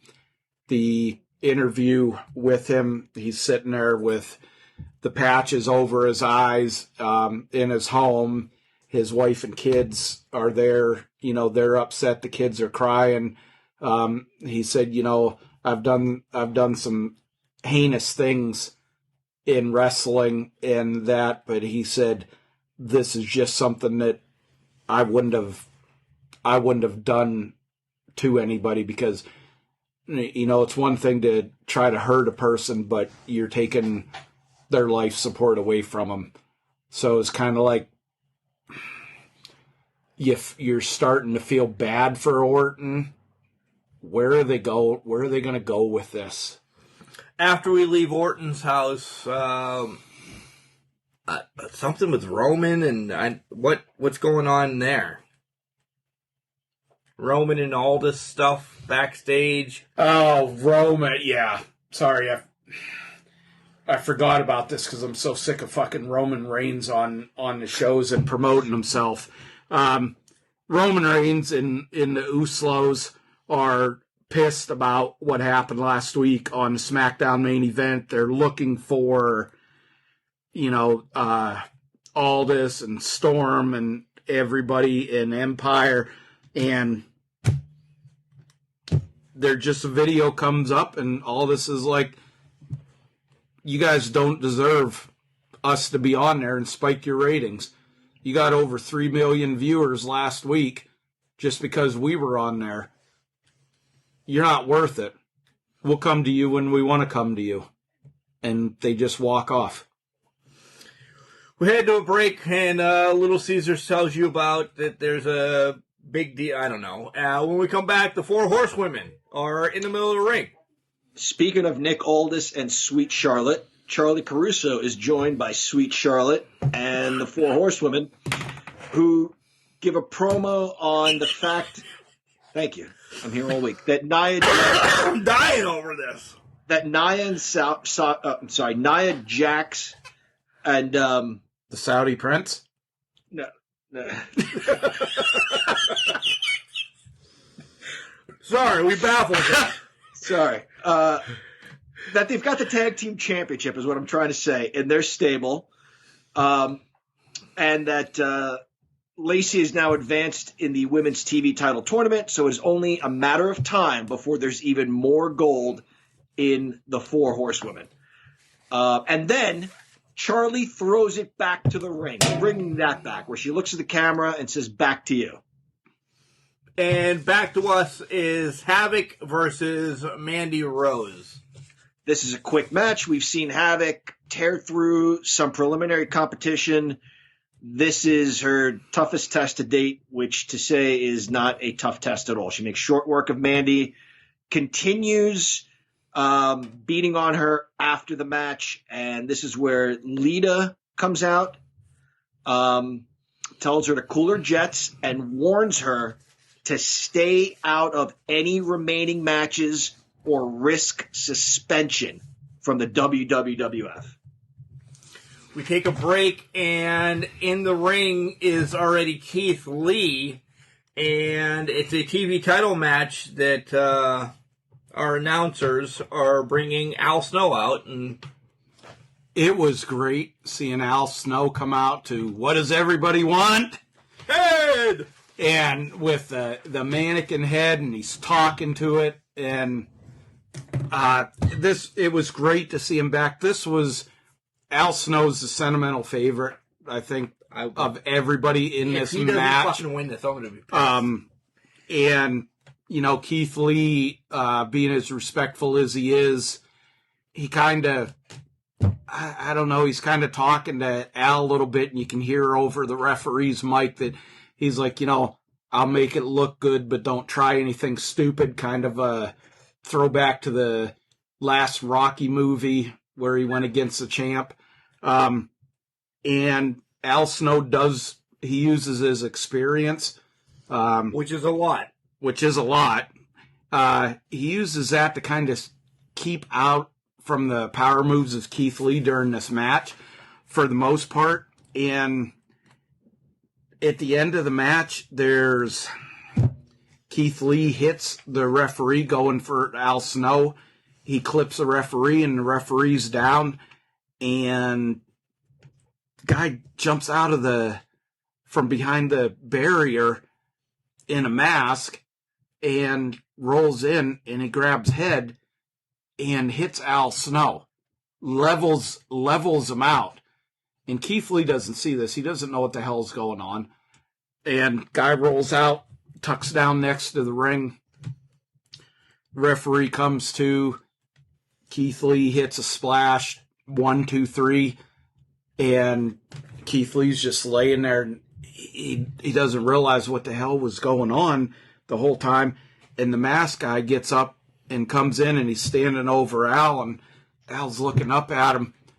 Guy takes his mask off, and it's Al Snow's OVW partner, Chad Miller. Wow. Damn!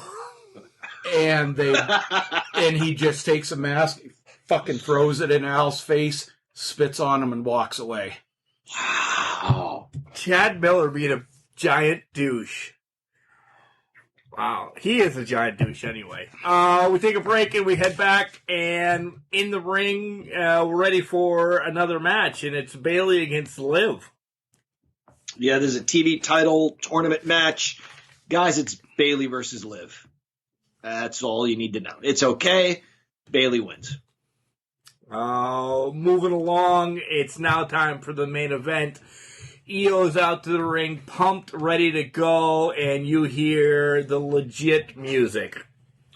This match is an absolute clinic between my top 2 female wrestlers from 2020. I believe I had Shirai at 1 and maybe Bayley or Sasha at 2. I don't remember. But in any event, they're the 2 best wrestlers the world has to offer in women's divisions. Sasha Banks gets the big statement on Io Shirai. They were partners. They're best friends. I confuse them. Don't roll your eyes at me, Mark. Sasha Banks gets the big statement on Io Shirai. Hasn't locked in for a while. Io's about to tap. She then turns it into a pin where she's got the head and the leg hooked, kind of like what you see happen to Britt when she goes for the lockjaw. Reverses it into a pin. 1, 2. Sasha reverses that into a crucifix. 1, 2, 3. Sasha now adds that 3rd title to her unification. Call her Iron Mike Tyson, whatever you want to call her, but she is now unified 3 world championship belts. That's unbelievable. Raw has blown me away. I love everything you guys did with that. It's now time, Friday night. It's SmackDown time. The show starts hot instantly. We have Big E and Karrion Kross fighting before we even get the da-da-da-da-da-da-da-da. It just comes on, and Fox is showing that these two are fighting.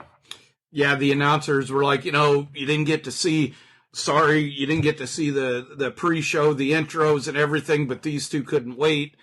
They were arguing in the back, said, fuck it, went down to the ring and just started brawling.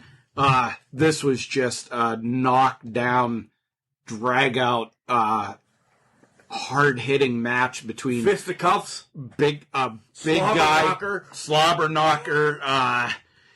This was an old school match. There wasn't high spots. This was just, I'm gonna beat you. I'm gonna beat you into submission. Surprisingly, a clean finish with Karrion Kross pinning Big E in the middle of the ring for a 1-2-3. Wow. We take a quick break and we come back and we have Mercedes Martinez and Gonzalez, another TV title match on the docket real quick. This one is just hard hitting from bell to bell, clotheslines, knees, shoulder blocks, hard strikes. In the end, though, even though it's two big, strong women going at it, the bigger, stronger woman wins. It is the one-armed powerbomb that absolutely splatters Mercedes Martinez. Raquel Gonzalez pins her, but when she gets up off of her, she puts her arm out, picks her up. They share a quick embrace, sign of mutual respect, but Raquel Gonzalez is your winner. And that was a great match. It really was a great match. As they're hugging and shaking hands, take a quick break. We come back and we see Miz and Johnny Drip Drip in the ring for a Miz TV. Yeah, this, every time these guys are on, I hope for them to get the shit kicked out of them by whoever comes down. I mean, it would be a toss-up who I'd root for between the Young Bucks and these two assholes. I would pick these two assholes. I would still probably pick these two assholes, but... So Miz is running his mouth. He's sick and tired of people coming in, taking his spots, and he calls out Fortune. Boy, wait, who the fuck is Fortune? Is it the same thing as Empire? Empire, yes. I think Fortune because they teamed in TNA, and that's what they were called. In TNA, Rude and Storm. So Empire. My apologies, gentlemen. They come down. It's Aldis, Rude, Storm, and Camille, and they get in the ring, and Miz is just running his mouth, and Camille goes over and grabs his microphone, tells him, shut the hell up. I'm not your wife, and I'm not going to listen to your bullshit. Gets oohs and ahs from the crowd. Miz goes to get up in her face, and she's like, you don't want to do that, little man.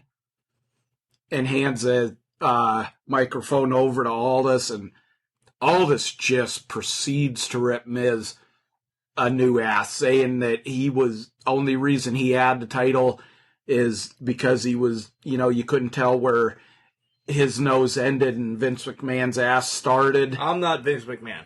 So, and they're just, you can see Miz and Morrison are getting pissed.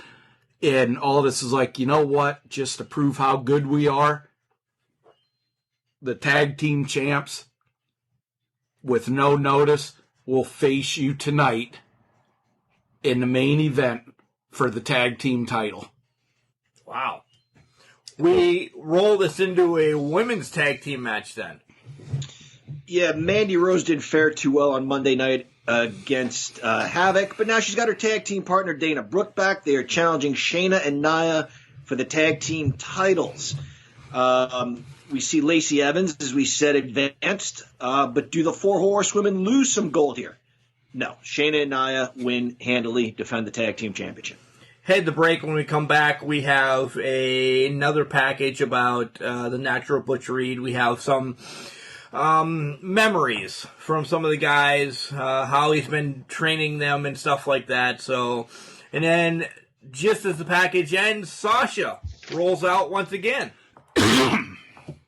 Sasha rolls out Lita actually is in the ring because she's going to make the announcement for the main event at WrestleMania. We all know Asuka won the Royal Rumble, but she's out with some serious injuries.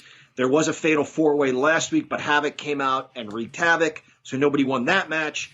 So now Lita's had to make a tough call to see who Sasha's opponent will be at WrestleMania. She calls her out because she deserves to be in the ring when the news is delivered. And she announces her opponents, plural, with an S. So this will be a fatal 4-way match for the WWF Women's Championship at WrestleMania. It will include Io Shirai, the former NXT champion, Bianca Belair,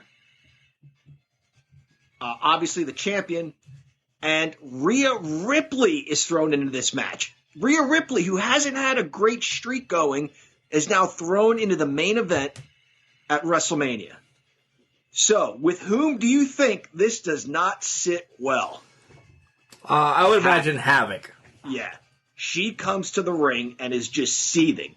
And Lita looks at her and says, "Is there a problem, Miss Havoc?" And Havoc and Sasha are face to face. And go, Mark. Well, we take a break because it's unbelievable, and then we come back, we have another TV match, and it's Becky Lynch against one of our favorites, or one of my favorites here in Can Crushers, Ray Lynn, and I, God forsake, hope this goes the way I want it to go. Becky Lynch has been on maternity leave for a while, but now she's back in the ring. Will she have any rust on her? We've seen Ray Lynn in the Royal Rumble, but that's about it. She's in this TV title tournament. Stunning upset. Ray Lynn with an inside cradle pins Becky Lynch, advances in the tournament. I'm excited about that. I gotta say, this was an upset of epic proportions. Yes, Becky had been out, but Ray Lynn didn't know a lot about her. Coming in, mostly anybody didn't know a lot about her. And she comes in, and just remember, it only takes 3 seconds. I'm pumped about that. I'm ecstatic about that. Next up is a men's title TV title match between Adam Cole, baby, and Davey Richards making his return to the WWF. This match on paper could be the match of the year. Period. Davey Richards, currently in TNA or Impact, and Adam Cole. They knew each other from when Adam Cole broke into the business in Ring of Honor. This was a technical match along the lines of Flair Steamboat, with a little bit, I want to say, dare say, a little bit smaller of guys. This was just easily, for me, the match of the year. Adam Cole hits the Panama Sunrise and pins Davey Richards. Wow. I'm all right with that, because I like Cole better than Richards. So you guys have got me. You got me this week. You really do. Last week was that.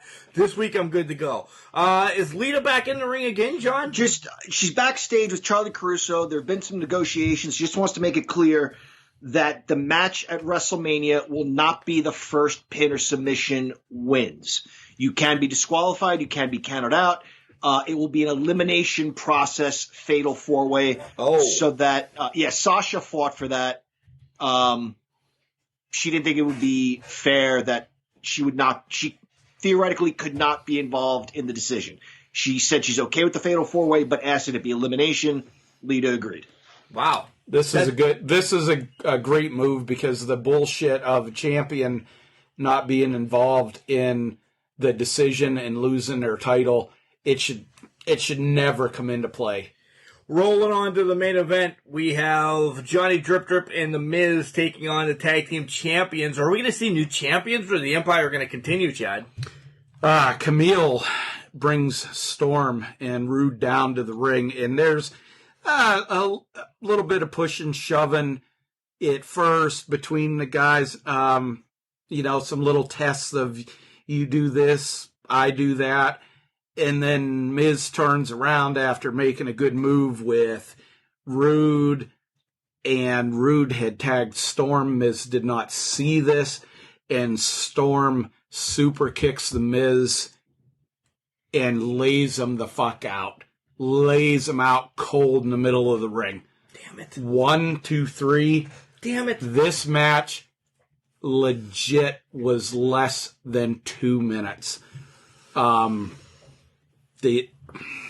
Empire just is looking unstoppable at this point. I know it's only Miz and Morrison, but they beat 2 former champions in less than 2 minutes. After the match, Aldis comes down to the ring. He cuts a promo, and he tells the camera, and he says, "Zoom up on me. I'm the real world's champion." And he tells Reigns, "That title's going to be mine." And they close out. Close out. Guys, you've had me on Raw and SmackDown. We're rolling into WrestleMania Challenge on Saturday. And we didn't announce this, but Ricky Starks got stuck in Buffalo with an absolutely amount of snow that he couldn't get out of Buffalo doing an independent show. So we moved his match against Rey Mysterio on Monday night to the main event of this WrestleMania Challenge for the TV title first round. But we do start with a hell of a match on WrestleMania Challenge between Goldust and Kyle O'Reilly. Everybody heart is pulling for Goldust. What happens? Just like Al Snow was a sentimental favorite in the earlier match in the week, Goldust kind of pulling for him. O'Reilly, the respectful up-and-comer, they traded holds. Goldust didn't. He looked like Dusty Rhodes. He looked like the natural. And this match back and forth, and O'Reilly trapped Goldust in a knee bar in the center of the ring. Goldust he was trying to reach up with his right arm to kind of drag himself, and O'Reilly through one arm, grasped his right arm, pulled it back, and it was just too much with Goldust. He taps out. Wow. We then get a women's random match, and it's Allison Kay against Marty Bell. These two were on the same page at one point. Yeah, this is kind of a shout out to the NWA. Allison Kay is looking for an identity since losing the NWA Women's World Championship. Marty Bell was part of that faction in the NWA too against Allison Kay. Good, solid match. Allison Kay finds her footing and maybe a path forward in this ultra-talented women's division with a solid win over Marty Bell. Then we get another TV tournament match. It's Bianca Belair against Sonya Deville. Oh, man. This is a slobber knocker. It is, because Bianca Belair, don't forget, now has been added to the match at WrestleMania in a Fatal 4-Way. So she could theoretically walk in there the television champion. That does not happen, though. Sonya Deville, Sonya Deville does a number on her and makes a case that maybe she ought to be in the main event at WrestleMania. And then rounding off this 1 hour show is a barn burner between one of our favorites here on Can Crushers, Ricky Starks, because he's great on the mic and he can damn near wrestle anything, against Rey Mysterio Jr. Chad, where's this go? This was this was a tough one to call. These guys, you got the experience, obviously, sitting with Rey Mysterio Jr. You got the quickness with Ricky Starks. They traded. This wasn't a lucha match, a high-flying match. This was moves that made sense. Ricky Starks trying to take out Rey Mysterio's legs, work on his legs. Rey trying to take out Ricky's shoulders, left shoulder specifically. These guys just went at it in a good old-fashioned match. It ends with Ricky Starks poking Rey Mysterio Jr. in the eye. Referees admonishing Starks. Starks goes to grab Mysterio. Mysterio's kind of fighting him on the ropes. Starks grabs his mask, Mysterio's mask, and twists it. Rey can't see. He steps out, and Starks just obliterates him with a, what the hell did he call it? The thunder kick. It's the rocket drop kick, a one-legged drop kick, and Mysterio gets pinned. Afterwards, Dominic Mysterio comes down, kind of getting in the mix up a little bit, and Starks just looks at him looks at top of his head, looks down on him, and just walks away. What a great week here on Fantasy WWF. Guys, the announcements are left now for me. Next week on Raw, you will have Eli Drake taking on Damian Priest in the men's tournament. On SmackDown, you have Sami Zayn taking on Drew McIntyre, who is on one hell of a losing streak. And Saturday, Kevin Owens takes on Moose on WrestleMania Challenge. That could go for a long time. Switching over to the women, Shayna Baszler takes on Tasha Steelz in the TV title tournament. SmackDown, I don't know how this isn't the main event, boys. It's Britt Baker against Thunder Rosa all over again. And then Saturday, we'll get Tessa Blanchard against Toni Storm. And then that's the first round. And then moving on already, if you guys haven't paid attention when these guys were talking, Raylan, Bailey, Sonya Deville, Raquel Gonzalez, and Lacey Evans moves on for the women. For the men, Karrion Kross, Kyle O'Reilly, Ricky Starks, Adam Cole, and Keith Lee. So, two of our favorites knocked out in the first round here on the WWF television tournament. Oh, man, next week we'll have 2 matches on Raw and 2 matches on SmackDown for the tournament. What's going to go on between the Empire? What's going to go on between the 4 horsewomen? Is Sasha going to bitch more about what's going on? She kind of got what she wanted, but man, WrestleMania is going to look rough for Sasha. And what about Havoc is causing havoc, and is Randy Orton dead? A side one to this is Al Snow and Chad Miller. What the hell's going to go on with this? I mean, these guys, buddies. These guys are buddies. These guys are business partners. And, I know Al Snow's been collecting Social Security for like 45 years. He's already 200, so how can you... It's more than that. It's 130 years. Well, he had to be employed for a certain amount of time, and just walking around the streets, that's not employment, What the action was there across the board, the surprises. You guys brought it this week. I'm telling you, as a mark, I went nuts. Fourth wall down. You guys send me this shit, and I really don't know where you're going to go it.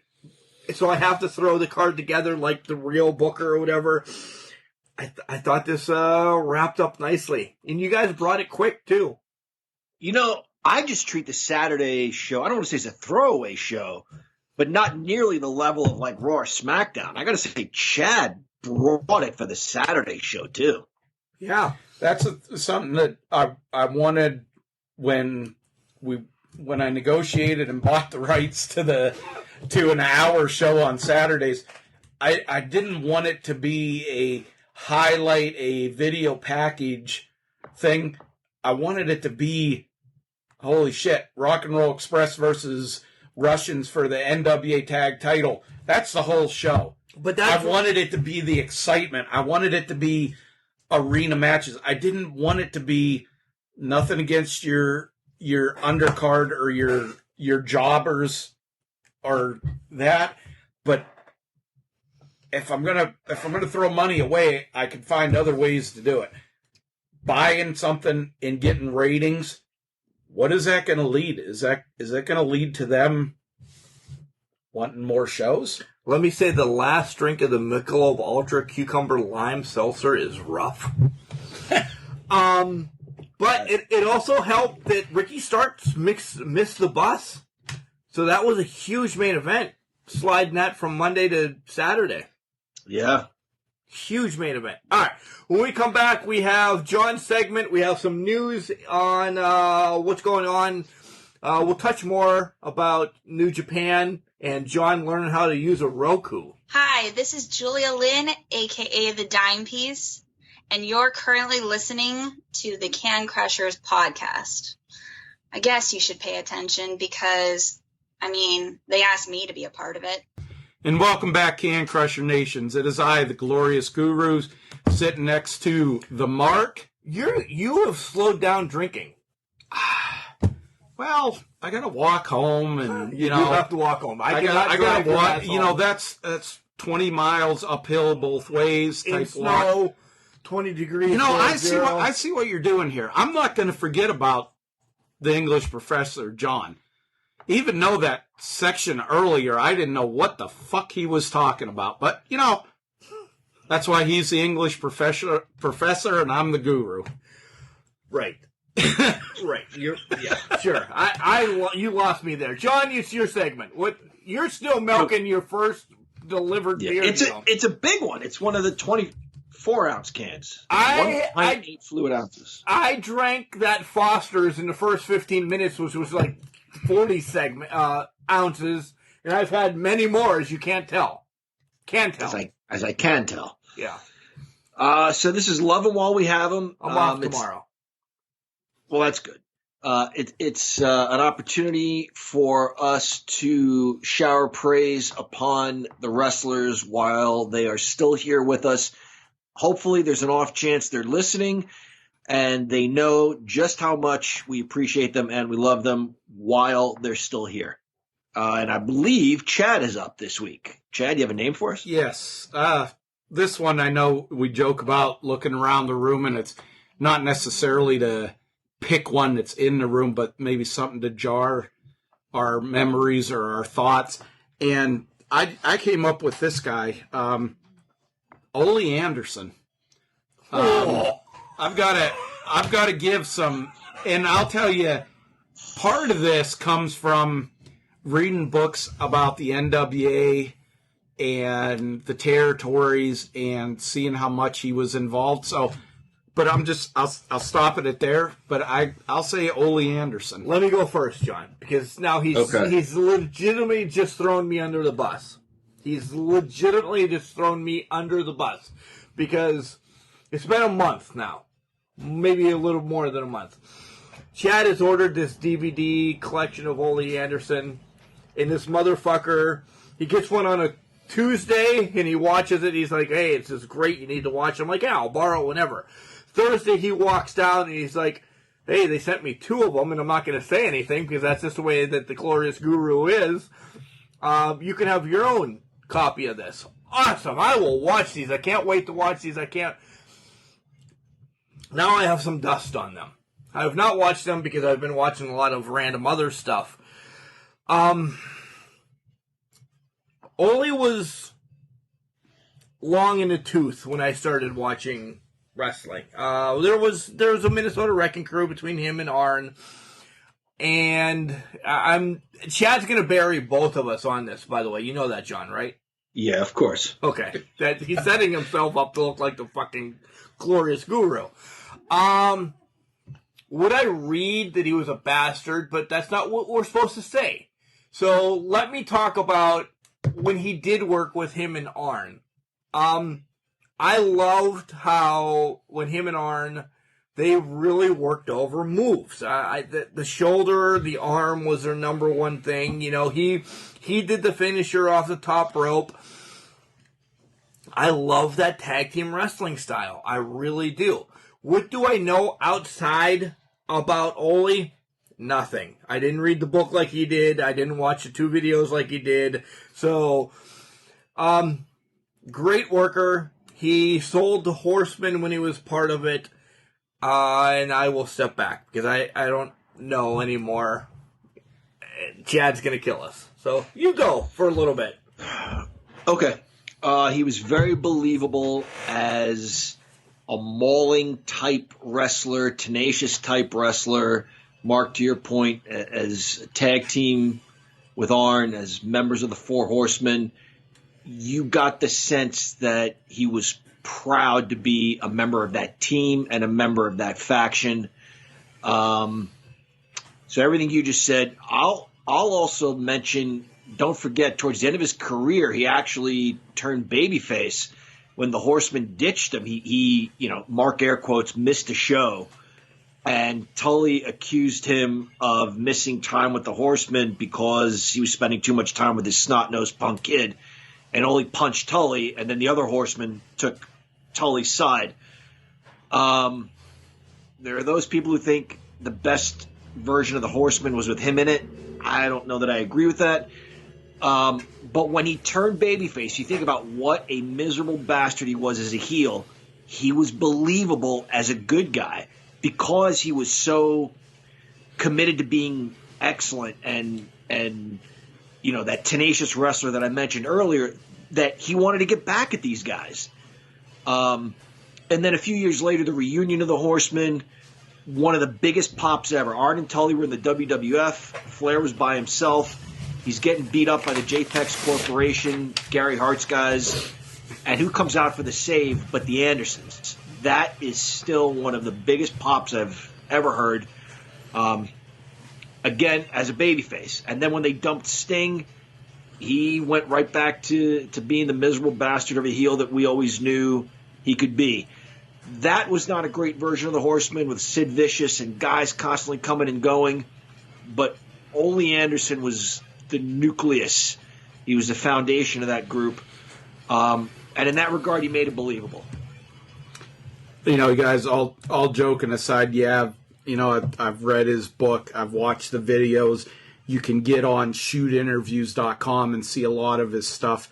I'll just say the biggest thing with Ole was, like John said, his believability.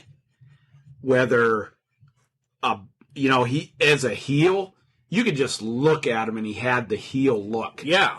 He just grumpy old fucker. Probably what my son's going to look at me. Well, he probably already does look at me that way. And then as a baby face, and I remember the run of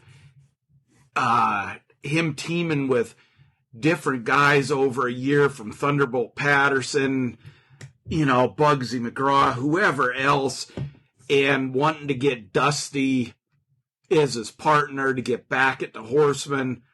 And then Dusty, after a year, this shit went on, and he gets Dusty as his partner, and then that's when they break Dusty's fucking leg in the steel cage.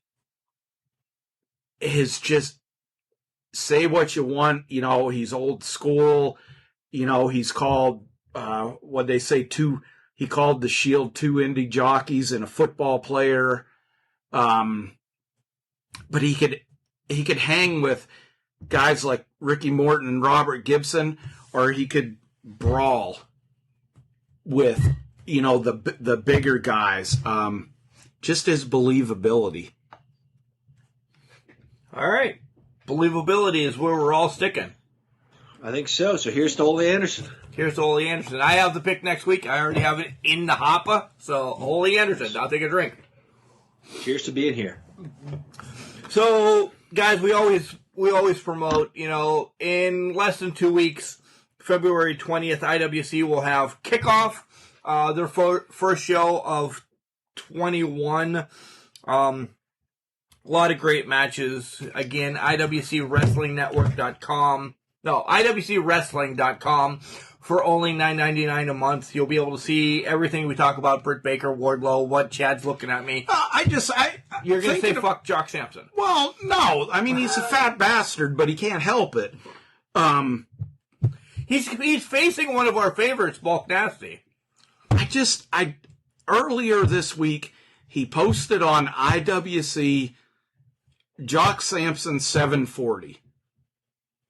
And he had a couple little memes. Evidently, he, probably got somebody who, knows more than him, counting to 5, maybe knows their ABCs, something like that.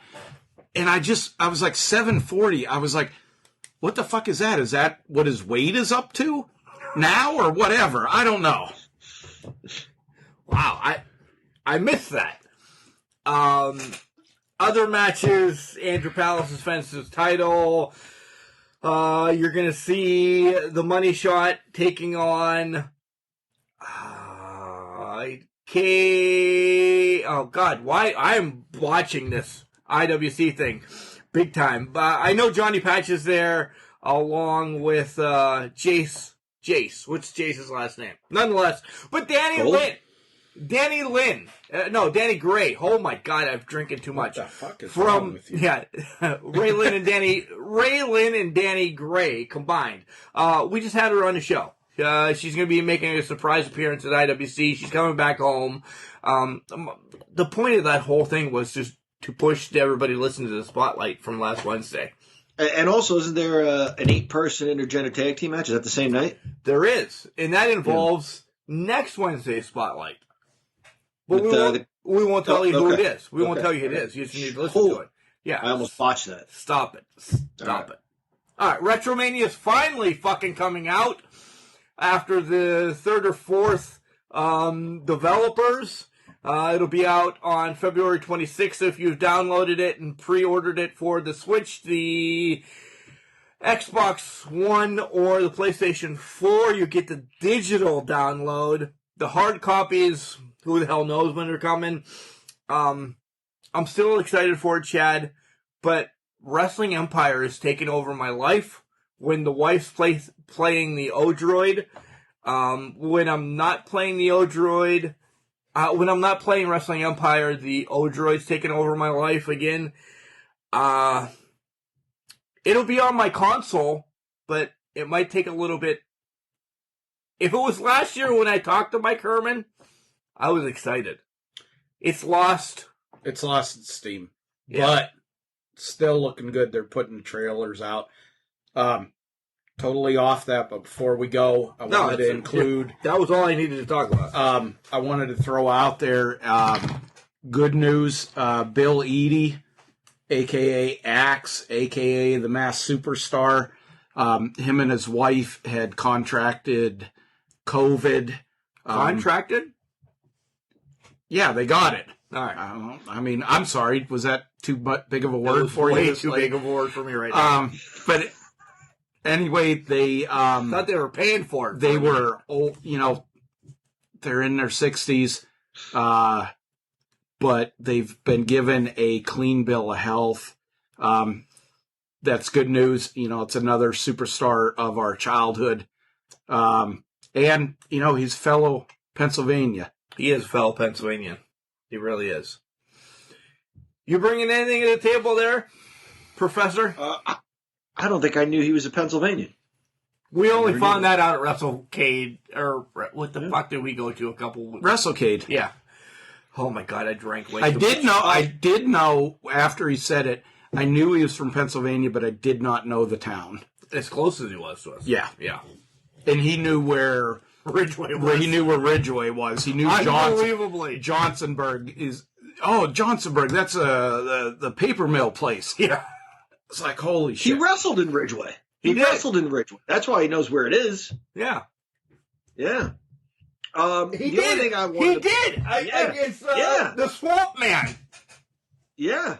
I have that hanging on my wall. Steel City Wrestling. I know. Yeah. Good. Yep. I know. Wow. Yeah. I'm glad you guys the are only here. thing is I'm bummed again that WWE Network is again switching. Like, I was annoyed enough when I found out my smart TV didn't support it anymore, and we had to watch it through the PlayStation 4, but now it's going to Peacock. But the Peacock is on the PlayStation 4, but... Correct, yes. But I think I sold you, last night or 2 nights ago on what you can get on the Roku. Yeah, yep. And that sounds exciting to me. So, guys, I'm not working for Roku at all, but if you don't have a Roku, buy one because there's a ton of wrestling on there. There's a ton of old shows that you get for free. John, what was your selling point? What picture did you like, oh my God? Because I know which one it was. Yeah, you sent me a picture of the 1960s Adam West Batman TV series. Yeah. Instantly. Guys, I'm going to say we bought our Roku for $30. Kelly has watched Blossom, Family Ties, Silver Spoon. She likes all those old shows. She loves those. She's watched those. So you get your money's worth. And then essentially if you buy, if you subscribe to Peacock for that $9.99 that Peacock wants you to pay for their subscription, you're going to get the rest of the WWE Network, is the way that I'm reading it. That there's 2 different Peacocks. You get the free version, which you'll get a generic version of the WWE Network, not including the live shows. You'll just get the stuff. But if you want the live shows, which WrestleMania will be the first one. No. Fastlane in March will be the first one on Peacock. Kind of probably to see if they can handle it, I would imagine. Yep. And Fastlane's not the one that I would probably judge it by. But they're going to judge it by Fastlane. And so you're $9.99 a month to the WrestleMania network, or the WWE network. To switch it over to Peacock, you're not really out any money. And then you get, for me, getting Peacock is exciting because now I can watch the whole series of The Office once again. We just binged that. That's a great series. I think it was on Netflix. The only thing I'll say is I've really looked into this Peacock. And Mark, you and I talked about this. Sports. A lot of what we watch comes down to sports. And I'm looking at Peacock and what they have to offer, and it's like bobsledding and skiing and soccer. Ugh. Yeah, I'm not going to be able to watch the Yankees, is what I'm getting at. Well, you're not going to. You're not going to be able to get what you want, and that's why we shared the MLB package. Yeah. And I will not pull any punches. And probably Chad's going to share it with us this year as well. I get the Tigers, he'll get the Mets, you'll get the Yankees. We'll all watch them on different fucking devices, and we'll all be happy. Nice. Throw out another thing. I've talked to you about this. Amazon Prime discovered this week, going into the free movies, because they have so many, I don't want to say kickbacks, so many perks with the Amazon Prime membership, $13.99 a month. Outside of the shipping at Amazon and that, but you go in there and you search wrestling movies, holy shit.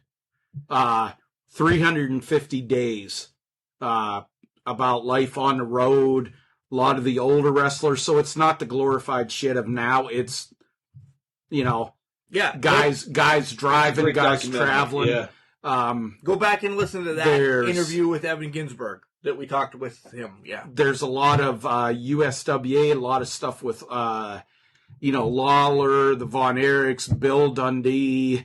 You just watched The Price of Fame? The Price of Fame with Ted DiBiase and his family. That was kind of hard to watch at certain points, but it talks, the price that the family paid and that he paid. There's tons and tons and tons. And what I discovered today is there is some larger independent wrestling, their shows from 2020 are on that 2.5, 3 hour shows. There is some really, really good shit. If it was outside of Amazon Prime, I would pay the $14 a month to get the wrestling access to the stuff that they have on there.